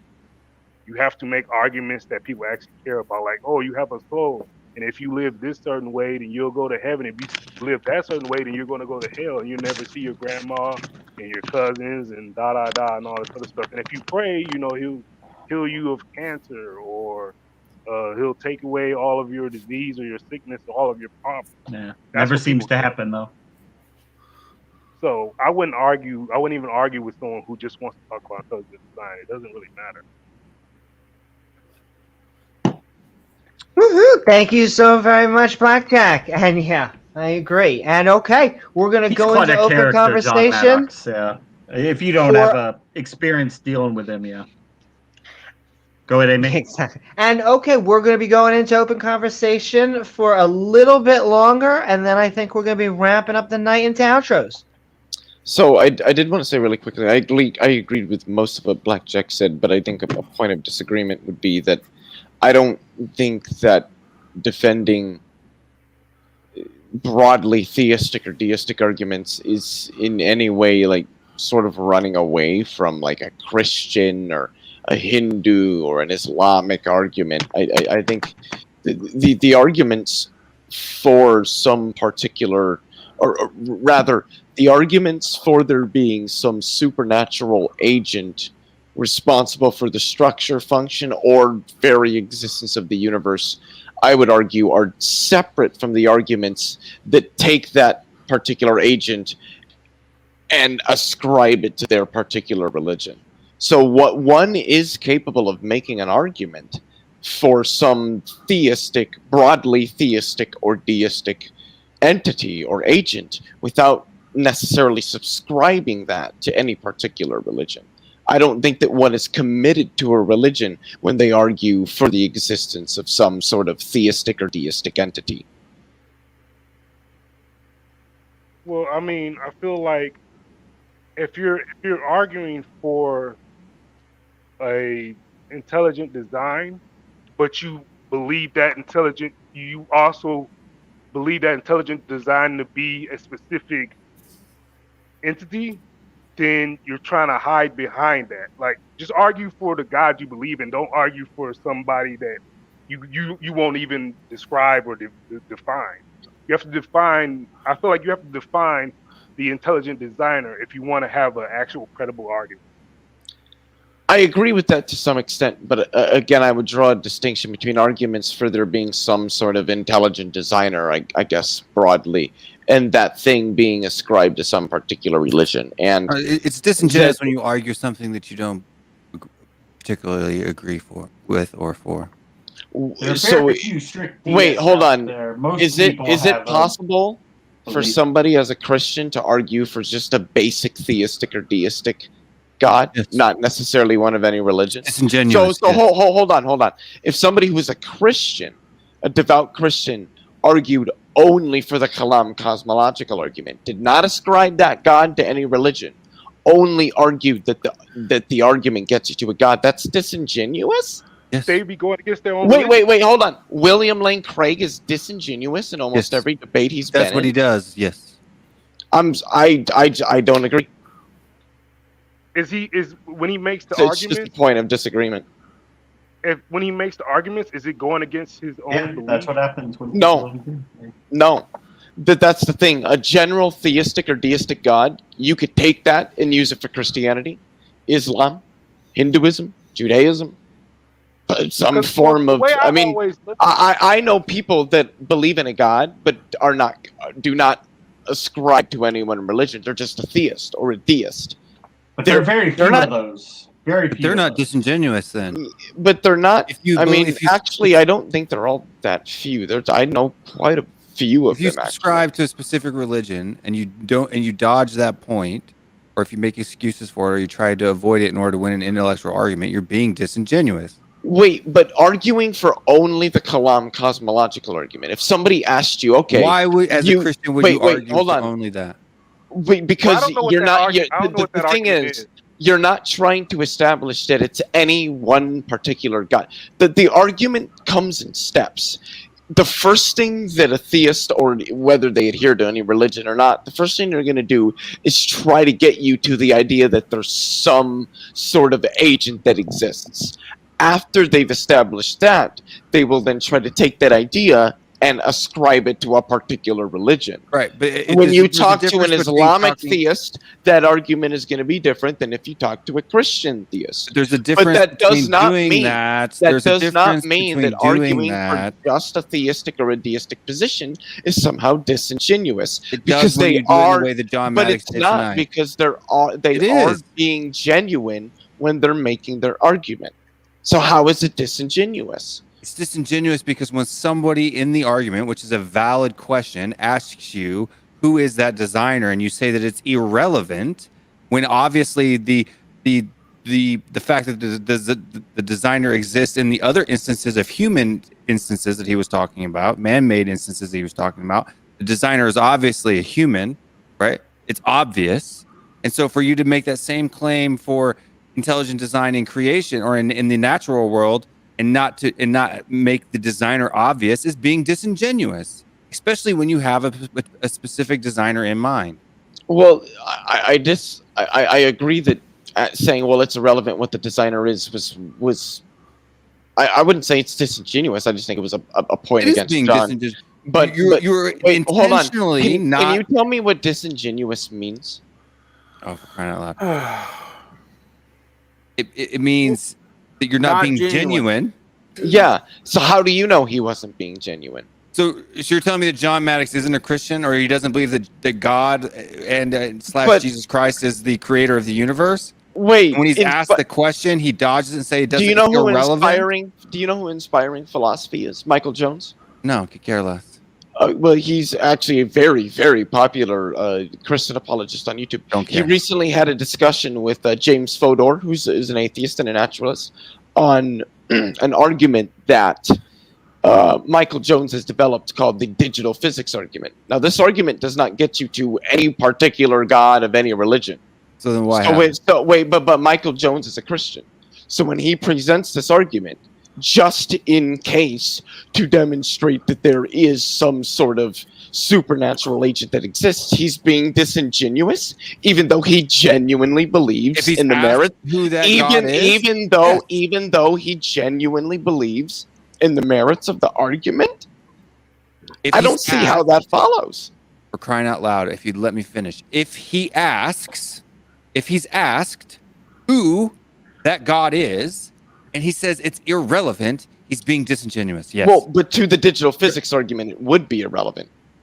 To the intelligent design argument, it is irrelevant what particular religion you throw that designer into. The whole point is that there's some sort of intelligence behind the structure that in function. So who is we the see in life. intelligence? Who is the intelligence? It doesn't matter. The It point does is matter. What do you no, mean? it doesn't. All that matters is that there's an intelligence there. You can call it motherfucking fairies if you want to. It doesn't matter what you call it. The point is that it's being established that an intelligence was behind this. You can call it extraterrestrials. You can call it God. You can call it whatever you want. That does not matter if all of them are some form of intelligence. What's because his that's what's intent being purpose of established. discussing the argument? To establish some form of intelligent designer. Why? Because he believes in that there's an intelligent designer behind it. Because he's a Christian, correct? Yeah, well, but him being a Christian is irrelevant. There are people that are not Christians that believe the same, but there are people that are not Christians that believe the same thing. Are they just dishonest? No. If they're being genuine to their position, they're being genuine to their position. I If you're think not John being was being genuine to your genuine. position, you're being disingenuous. I think John was being genuine. I disagree strongly with a lot of what he said, but I think he was being genuine. I disagree. Okay, that's just a point of disagreement. John What if you Maddox have has the some more type of broad debate? anti-vaxxer on right now. It's kind of amazing. Someone saying vaccine, magnetic DNA altering vaccine on his channel right now. That's Not surprising. Oh my. That's And a I'll little- bring us on to another question. I didn't know where Socialist was going with this cups of vomit thing. Once he got me there, I was like, oh, that's a good point. I don't know if you guys who were watching the debate thought of... No, you didn't like that? Yeah. No, Is that it a almost one that seemed you to have me on like... Amaretto? Did you see that? Oh, that was funny. Yeah. He was wearing a Snorlax. Well, basically, the analogy was we have 10,000 cups. 9,999 of them are drinks that will make you vomit, and one of them is water. Okay. And he was basically getting John to admit the probability that as long as there is a cup of water, it is a non-zero chance that you will not vomit. He was basically trying to get him to admit, in my opinion, that rare events happen. Because John was basically saying, they sometimes, I feel like, pulled this number out of their butt, but it's like the 10 to the number, blah, blah, blah, blah, blah, blah, that life happens here and like this and da, da, da, da, da. But rare events happen all the time throughout the universe. Is that the stupid thing where Otangelo says 10 to the 127th is Yep. like zero? Yep. You'd be surprised. You'd be surprised the probability of any one proton tunneling through, or any two protons tunneling through their Coulomb force, so that they can get within range of the residual strong interactions and stick together. It's astronomically high. However, not zero. Well, exactly. This is what I'm getting at. Is that it happens hundreds of millions of times per second in the core of the sun. Exactly. Sure, what you said. In fact, wait, were you talking about how energy gets out from the inside to the end? No, what I was talking about is something with an extraordinarily low probability of happening still happens hundreds of millions of times per second in the right environment. I agree, but I meant the specific thing. You're talking about fusion, how the energy gets from inside the star to outside the star. Yeah. Just bring it for lay people. I agree with you. More how the elements, essentially more how you get helium out of hydrogen. In the sun particularly, it would be the proton-proton chain reaction. So everybody knows that a proton is made of 3 quarks. Well, the force that binds them together is very, very, very, very, very, very strong, which is why we call it strong force, strong nuclear force, or more formally, strong interactions. It's so strong that when it's being exchanged between 2 quarks, it pushes them apart, essentially. And as they're pushed apart, there's that energy. It's like pulling a rubber band apart. The further you pull it apart, the more energy is contained within it to snap back to its original position. Yeah, Same thing with quartz. It's called asymptotic freedom. So at some point, what happens is all that energy stochastically converts into matter, and you get a quark anti-quark pair out of that. Well, those can jump between the protons and the neutrons that are made up of those quarks. Because those quarks are jumping around, you've got these quark anti-quark pairs popping out of there all the time. And if you get two of those close enough, those pairs will start to jump between them, which will cause them to stick together. That's what binds. That's what binds atomic nuclei together. If I could just finish my fucking point. So the point that I'm getting at, and now I mean I lost the point that I'm getting at because so many people have tried to interrupt. Speaking of improbable events, I have to go right now. So thank you very much. Simos, did you want to have an outro before you leave? I can't. Then I can't. I have to go. I wanted to get in a couple of minutes to go and say this, but that's fine. Anyway, as I say, me not making the end of a show, improbable, but it's going to happen. Once in a while. Every once in a while, right? Yeah, obviously, love Amy, love James. Thank you to everybody on the panel. We love you. And take care, everybody. And hopefully I'll get to speak to you sometime in the future, Blackjack. And take care, Leo. Just chill, man. Chill. Well, no, I was trying to get a point out, and people kept trying to jive in there. And anyway, the point that I was making is that if you take two of those that have the same charge, like a proton and a proton, the odds of them sticking together are, even in very high energy situations, is extraordinarily low. Very, very, very low. Yet it happens. It happens all the time. Hundreds of millions of times every second. You just need a lot of atoms, a lot of protons. Then it's bound to happen sometimes, even if it's slow, right? There you go. And that's what you have happen on Earth. That's what you have happen with Earth with the biogenesis. You had an entire planet with chemicals and things all over the surface on it. We don't know where it happened, but you had a whole planet of little test tubes for this thing to happen. You want to know what people don't understand about abiogenesis? All of it. You look at the early Earth. I'm going to make another point. Yes, this will be quick. The early Earth was a massive planet that was hot and cooling, with water covering its surface, rotating, being continuously bombarded by relatively high energy electromagnetic radiation. Now put a shit pile of chemicals in that. You don't expect extraordinarily complex reactions to result from that mix. All we did was create what the solar system did when it formed was create a solution on Earth and then bombard it with energy. And you know what you got out of that? Us. Dick math. Technically, yes. The whales do have 15-foot dicks. Like throwing everything at a wall and seeing what sticks. Okay, what did you guys think? One of the most annoying things that I think John did and that pre-sups do is that the most interesting, relevant questions, they say that's not relevant and they push it away. And like they want to talk about everything else, but I feel like every time they say that's not relevant, that's the linchpin for their belief. Yep. I don't know if anyone, because he said it like 3 or 4 times. Well, you know, John, he sets these debate topics up. He knows what he's doing. He's a master obfuscator, and he's trying to control the situation. It's not as extreme as Darth Dawkins, but it's he just wants things to go a certain way from what I've been seeing. At least John will say Jesus. Darth, I don't think will even say the words Jesus. That's a little bit too much for him, even as a Christian. He doesn't. That's not for pre-subs. That's not for pre-subs. I don't know. Kidding, Darth. Come on the channel. Come on. He won't come here. Me and Randolph are here, so. That's right. We have all the love. Oh, I like your icon, Randolph. There we go. Got Oz. Yeah. We got all We the got heathens. Amy. We got Nate Darth out doesn't there in like chat. Amy. I saw. Newman doesn't like me focus. anymore. Oh, what happened, Bird? And the whole I tank. call him an idiot. You pissed off Darth? Yeah, I called him an idiot. Did he Darth ban is you? an idiot. Did he kick you out?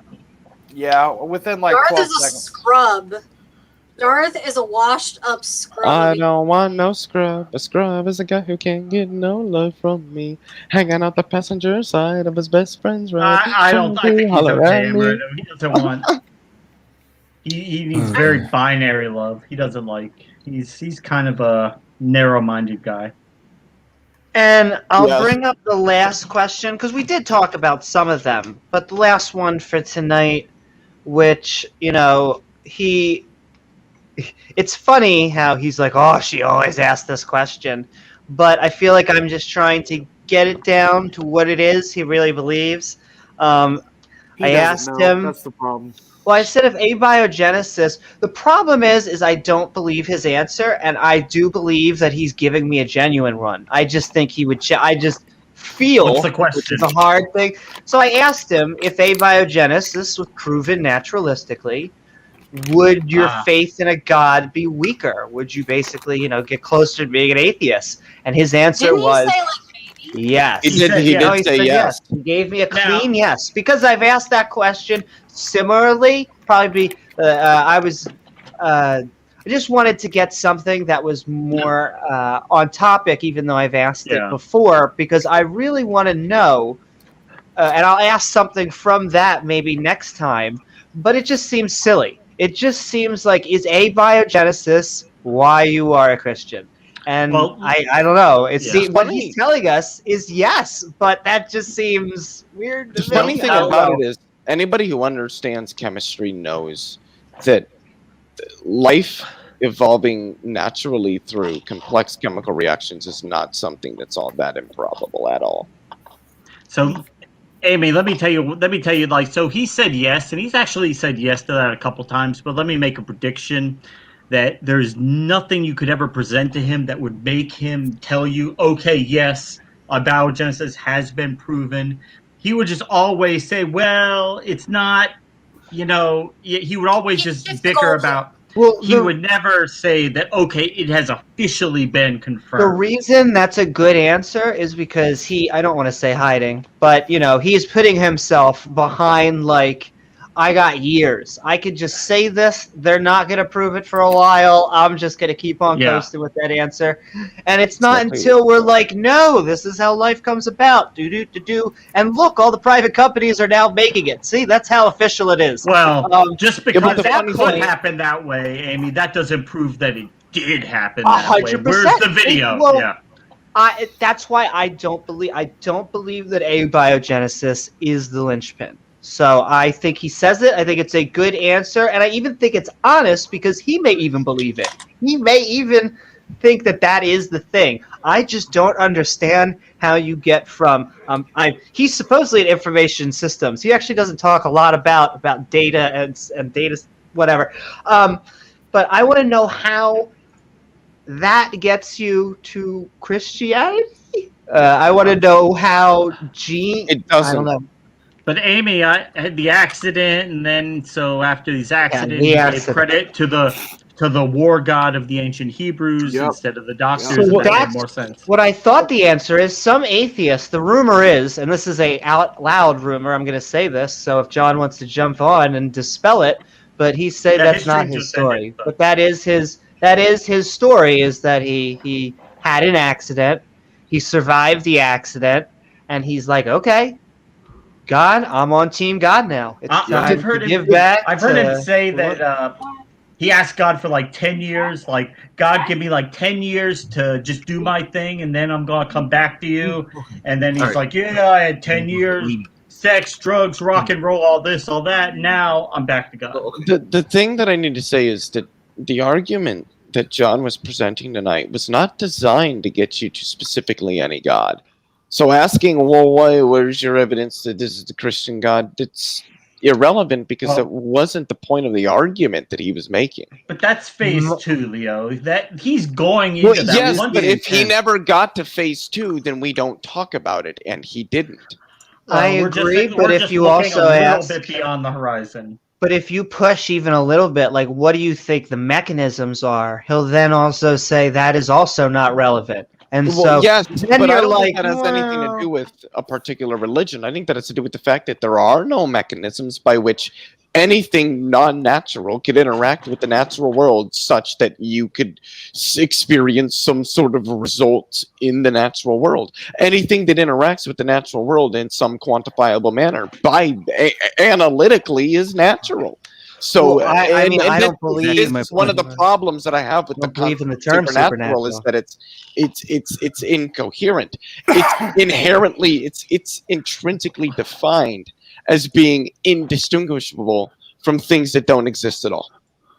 I mean, So I what's agree the with you there. difference? Will doesn't, I don't think, but I agree with you there. I mean, that's Well, why I mean, God it's hard for us always to uses conceive of creation things. in order to interact with creation in Scripture. Always. Yeah, but then It's I hard could just for us to argue that it's conceive some of sort of things that we natural can't conceive of. mechanism that's resulting You in know? this. And Right. I mean, They're gonna say there is he's not gonna there fit is within no our mind, natural Leo. mechanism.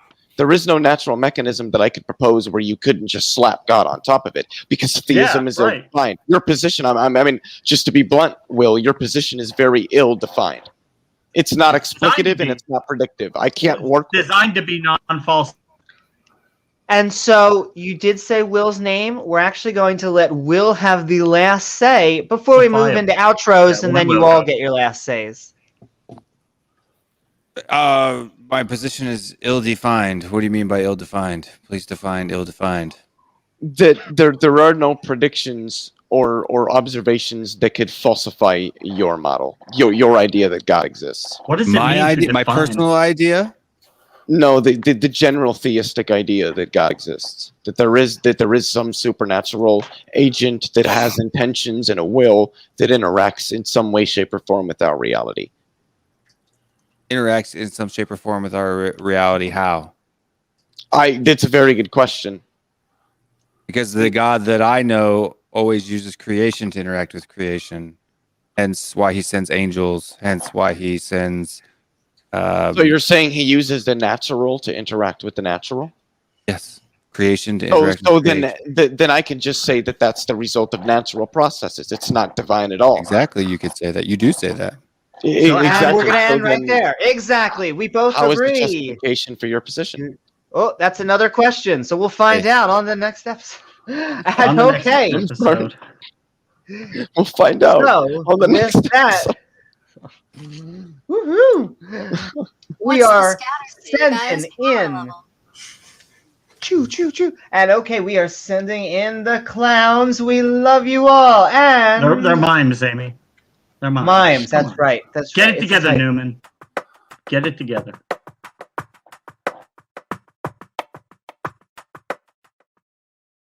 I also think of myself as quite the mime. So focus, Newman. Focus. Focus. Okay. Fuck Newman. Fuck.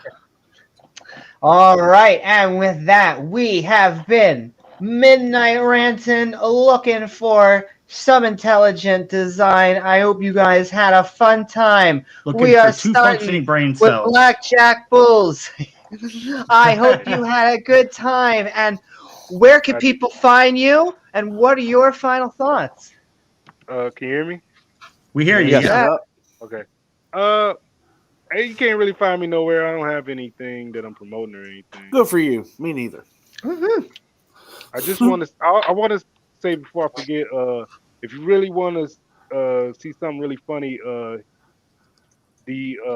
what's his name again? The guy Dark Dawkins. John Maddox. John Maddox. Yeah, he called into. I think it's called the Atheist Experience. Oh yes, he did. It's fucking so you guys hilarious. don't know about it, and he basically got destroyed by. John from Tennessee. So if anybody, I'm sure y'all can find that on YouTube. Oh yeah. Yeah, I just think that it's just like if you ask them to define, their beliefs, like to ask them what is the end result of not caring about intelligent design, they wouldn't want to take you to that spot where they'd have to explain the consequences of it, because that would take you into the realm of them defending their actual belief of their religion. So, but that's all I wanted to say. I really enjoy, you guys on the debate show, and everything. I like this channel a lot too. So keep checking out guys out. Holla, holla. Well, thank you for coming so on, very Blackjack. much, Blackjack. Always It was welcome a on here. Yeah. Yes, it was a pleasure having you. Come back on more. We do episodes kind of like every other night or so. And At least 3 a okay, week, yeah. we are moving down the line. Thank you so much, Blackjack and Will. We have been Midnight Ranting, having some fun, looking for evidence on intelligent design. Hope you had a Amy. good time. What are your final thoughts? Amy, real quick, when you just brought Will's face up there, and I just saw the beard, I didn't see. It looked like you had Bob Larson on there. Do you Oh, see that wow. the way he's sitting there? Are you really going to insult him like that? Get out. Just the way it looked. I thought. Just the way- Did she put up a Bob Larson video? Amy, kick him back I out. don't look anything like Bob Larson. What are you talking about? Get out of here. I'm crazy. Yeah. You're going to hell, James. If it makes you feel better, Will. Lay off I the stand by drugs. Bill Barrett. You're the Florida man, but that doesn't mean you need to take the stereotype that far. Praise God. Anyway. Wait, who are you Go talking ahead, to? Will. I'm sorry for my interjection. I think that these types of conversations for theists who claim to be of the Christian faith are pointless, useless, and a waste of time. I think that arguing these things from an evidentialism perspective or presuppositionalist perspective is ridiculous and completely antithetical to the point. Christianity. So why do it? The reason why some people try to do it is because they take a very small verse that says to have a good and ready defense for your faith, and think that means that they need to therefore debate people with completely non-faith based arguments, which is not what the text says. I don't understand why people do it. I think it's a waste of time. But that's my We closing. agree with you, Will. Thank you. We agree, Will. Yeah. Go Hotspurs. Go Tottenham. Go sports. That's hot. Yeah, and if you like English football, check me out. No, I we have, don't. No, I'm we like don't. 70 subscribers away from 1,000, so check it out if you do. I'm like, so, oh, there we go. EHF And it's program. There you updated. Good on me, but I English think it's because of football is quite Leophelius. boring. That it is. Randolph enjoyed it today. He watched live today. Randolph Is he is a being Hotspur nice. He's fan? Canadian. Simos was there he- once as well. Is he a Spurs Oh, fan, see? Randolph? No, he just watched. Oh, He just just jumped on, to watch. gave me some feedback, stuff like that. Good time. Woohoo! And okay, go check out. We love ranting channels. How can we not, right? So go check do it. out Will's rants. And do it. all right, thank you for joining us, Will. And we're moving along, Amaretto. We have been Midnight Ranting, having a fun time looking for evidence of intelligent design. Hope you had a fun night. Where can people find you? And what are your final thoughts? Muted. You're pulling. Oh, it's me. It's okay. I do it too. God damn it, Amy, you cursed me. But, yeah, no, fun time as always. Definitely an interesting topic in some sense. I mean, I think, like, it's part of the human experience to wonder, like, how we got here and why things are the way they are. So it's interesting to kind of see people's different positions on here and how really, like, there isn't always like a black and white and everybody's either on either side. There's definitely a lot of in between. Oh, yeah. I'm the cream filling. Yeah. The fatter part. But yeah, I kind of take an in-between approach. Like, I can't say, I am a theist to some extent, I think, there could be a case for intelligent design. However, I think there's also a very fair case for not intelligent design. So, What? so based. Sorry. But, definitely maybe a topic to revisit again. I don't know. We'll see. I think judging by how quickly a lot of us were like wanting to get back here, and share our thoughts, I think it's definitely neat topic. It does come up a lot, yeah. Hello. Yeah. And we love Wish it. we would love have it. dived into it more. This is probably like the one topic where I think from some of you, I kind of actually don't necessarily agree, more than 50% with. I'm not too sure. It's something, I don't know all of the nitty gritty for it. I know I'm not a young earth creationist. So, We'll take it. Sold. But yeah, I'm Amaretto Kidnap on Twitter, and then I'm gonna ride on the sports train too because Philadelphia Union, baby. We're from Philly. Filthy Philly. No one likes us. We don't care. Woohoo! Thank you so very much, Amaretto. And all right, we are moving along. Bird. And thank you, Amaretto. And Bird, we have been Midnight Ranting, having a good time, looking for evidence of intelligent design. I'm not sure we convinced you tonight, Bird. I don't think they convinced you. But Are birds' nests designed? Because that came up. Are in fact designed. I That's built true. them myself. So yes. Oh, well, there you go. If anybody has any evidence, I'm here to listen to it. That's all I ask. And if Sunflower's listening, just prove that Jesus rose from the dead. Dude, you got me. You'll have your hooks in me, and I'll believe.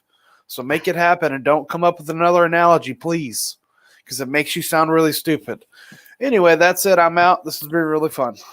So now I'm picturing a horror movie where Jesus has to get his hooks in you. But that aside, Hey, you know what? They should have Jesus to Dead Before Daylight. That's right. this time it's personal. Okay.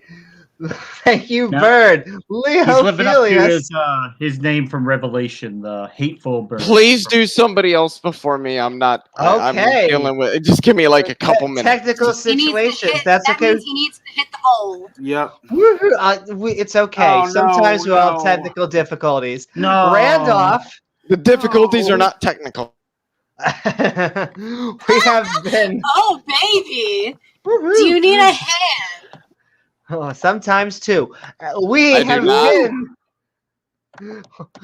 have been Midnight Ranting, having a good time, looking for evidence of intelligent design. Thick, baby. Where can people find you? Oh my! Any evidence up in Canada? What are your final thoughts? Oh, even in Canada. Gonna die. Hello. Hello. Sorry, I got taken away. My daughter's having an issue with a spider in her room. I had to help her take it outside. Oh. So, and one fell into the nest of another and started getting devoured. A bird's nest? Oh, nature. Is that a bird's Yeah, nest? nature wonderful. And if that's an argument against intelligent design, I guess I'll take it. Yep. Why is it that life is designed to feed on life, to feed on life, to feed on life, etc.? It's just think if things were more intelligently designed, or intelligently designed at all, there wouldn't be a need for any species to devour another species, because that leads to a lot of cruelty. As we see with all kinds of examples throughout the world, the way cats play with their prey when they catch them and they're not quite dead, it's pretty cruel. So Nature is metal. Yep. So that's how life works, unfortunately. But it is what it is. So, yeah, I heard a number of people saying that they think John Maddox did a better job. However, I can't lose sight of the fact that John did resort to making insults and things and other kind of hostile comments like that in the debate. An asshole. Yeah. Yeah, that I'll say it. That AST didn't do. So, as far as who debated most cleanly, I would say AST definitely won in that regard. So, I think John Maddox is probably quite insecure. Otherwise, he wouldn't have needed to feel the need to resort to anything like that. I've noticed that debates where people are are serious and not diverting to personal attacks is usually they have better arguments. So yeah, I'm going to side with AST. I think although AST seemed kind of disinterested and apathetic, AST at least wasn't resorting to those kinds of underhanded tactics. So that Going for the baby face, the heel, going for the baby face. That's a wrestling term. I see. Okay. So yeah, and if you want to find me, you can find me on YouTube at youtube.com/Randolph Richardson, and that's Randolph spelled Randolf. I'm also on Twitter. My handle there is Randolph828, and I am also running an organization called the Canadian Atheists, and we're trying to counter the vilification of atheists and end discrimination against people for not believing in deities. You can find out more about our organization at www.canadianatheists.ca. Thank you, Amy, for hosting this after show, and to everybody in the live chat who's Thank you, tuned Randolph. in. Everybody here conversing together. Thank you all. Have a good night. Thanks, Randolph. Thank you so very much, Randolph. And The all godfather right. of atheism. And actually, Yes, I just want to normalization. say, Shane, I saw you in the chat. If you would like to, you have a few more minutes. If you want to say, like, come in and just say an intro, outro, what she you're said. free to. Okay. And if not, we're just sending loves out to you, and we're going to wrap up the show. And all right. Thank you so much, Randolph. And then Leo, we have been Midnight Ranting, having a fun time, looking for evidence on intelligent design. I hope you had a great skeptic adventure. Where can people find you, and what are your final thoughts? He's not prepared for that. So to reiterate, I do think that John did win this debate. I think he was just more rhetorically strategic. He did. I mean, he did throw out some insults, but I still think that just the way that he commanded the discussion was just several points in his favor. That's not to say that I agree with his positions at all, because I don't. And I don't generally judge debates in a win-lose manner, but in this one, I think, at least marginally, I would give it to Maddox. Beside the point, I would just reiterate that fundamentally, whether it's theism, deism, some particular form of a theistic religion, or whether it's just broadly intelligent design, it's an ill-defined ideology.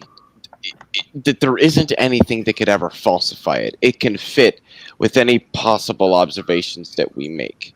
So, it just seems to me to be, it's almost as if it's more just a baseless assertion than it is any sort of rigorous hypothesis or model. At the same time, we don't infer design from any physical attributes of some object.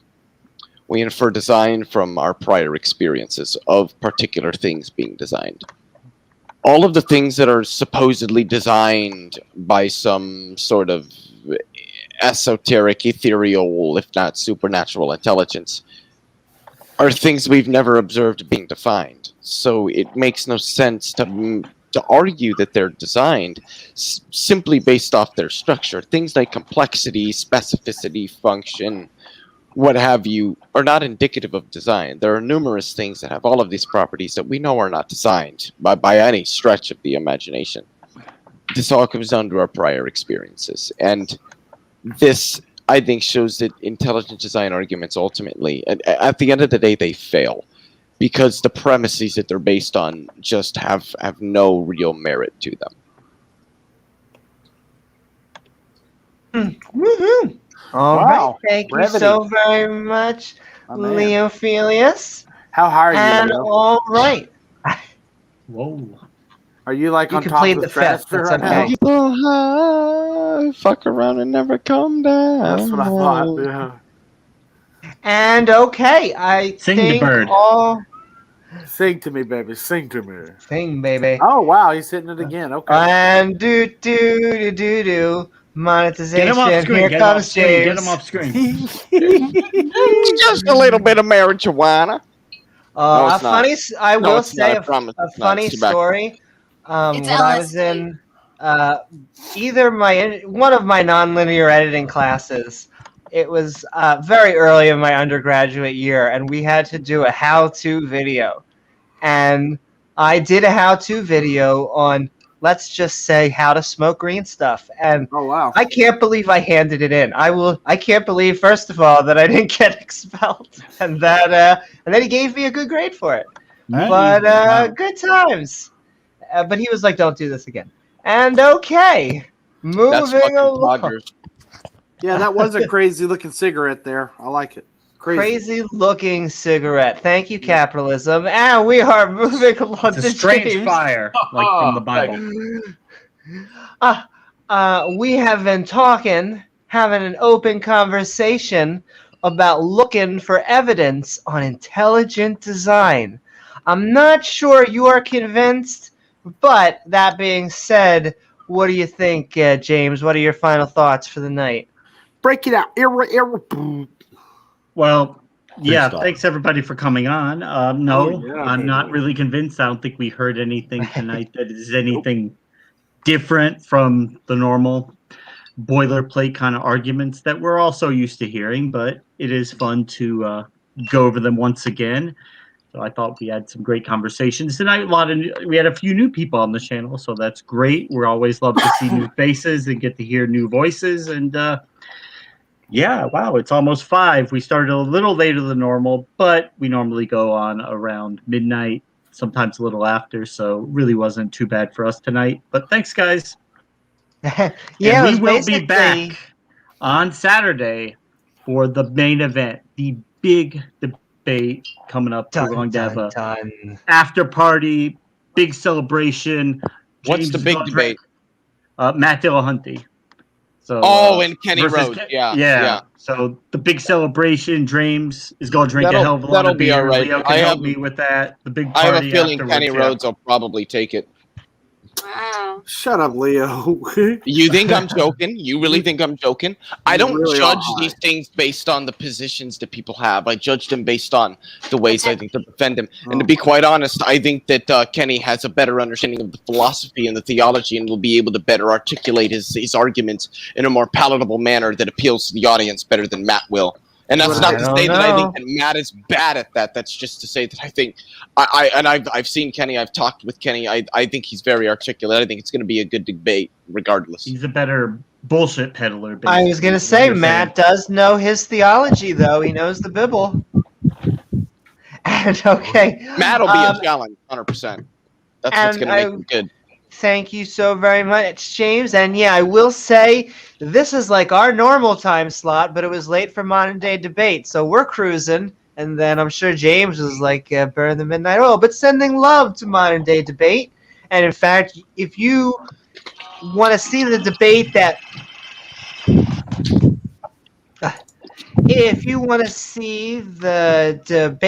that we were talking about in the stream, you can in the description below. I hope you all had a fun time on this episode of Midnight Ranting. Woohoo! Evidence of intelligent design, where we put the scientific and religious hypothesis. Ooh, get a little blowback. Hypothesis. Blowback. I'm just hearing something from someone. I know who's Somebody's outside? breathing. Someone's excited. And I'm just gonna mute everybody. And then you can all mute yourselves. Okay. But I love you all. I want to thank Mike. We had a conversation with the Skeptic Crew. I want to thank my co-host, James W., along with our guests, Randolph, Leophelius, Bird, Danny, Atheist Junior, Pat, Amaretto, Sunflower, Brainbug, Bubble, Simos Funk, Will, Nick, Eddie, and Blackjack, along with all the lovely people in chat on YouTube, Facebook, and Twitch, and our awesome mods who make the stream so great. Don't forget to like, subscribe, follow, or hit that all button icon so you could be part of our live streams. And afterwards, feel free to leave a comment down below with your thoughts or suggestions. Lastly, if you'd like to help us make even more fun content, feel free to check out our Patreon at patreon.com/Amy Newman. I'm Amy Newman, and we will see you all on the next episode of Skeptic Ball Z. Woo! Thanks, guys. Have a good night. Great show. Science may not have all the answers, but religion has none of them. That's right. Good night, everyone. Well said, Leo.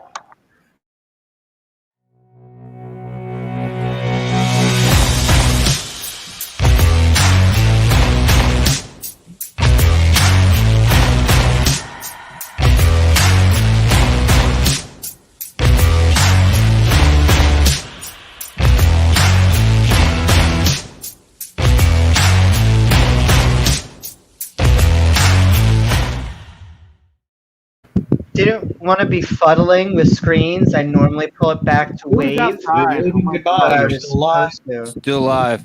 Oh, They were waving hey. goodbye. Switch to the waving Laving screen. goodbye, and well, I still love you all.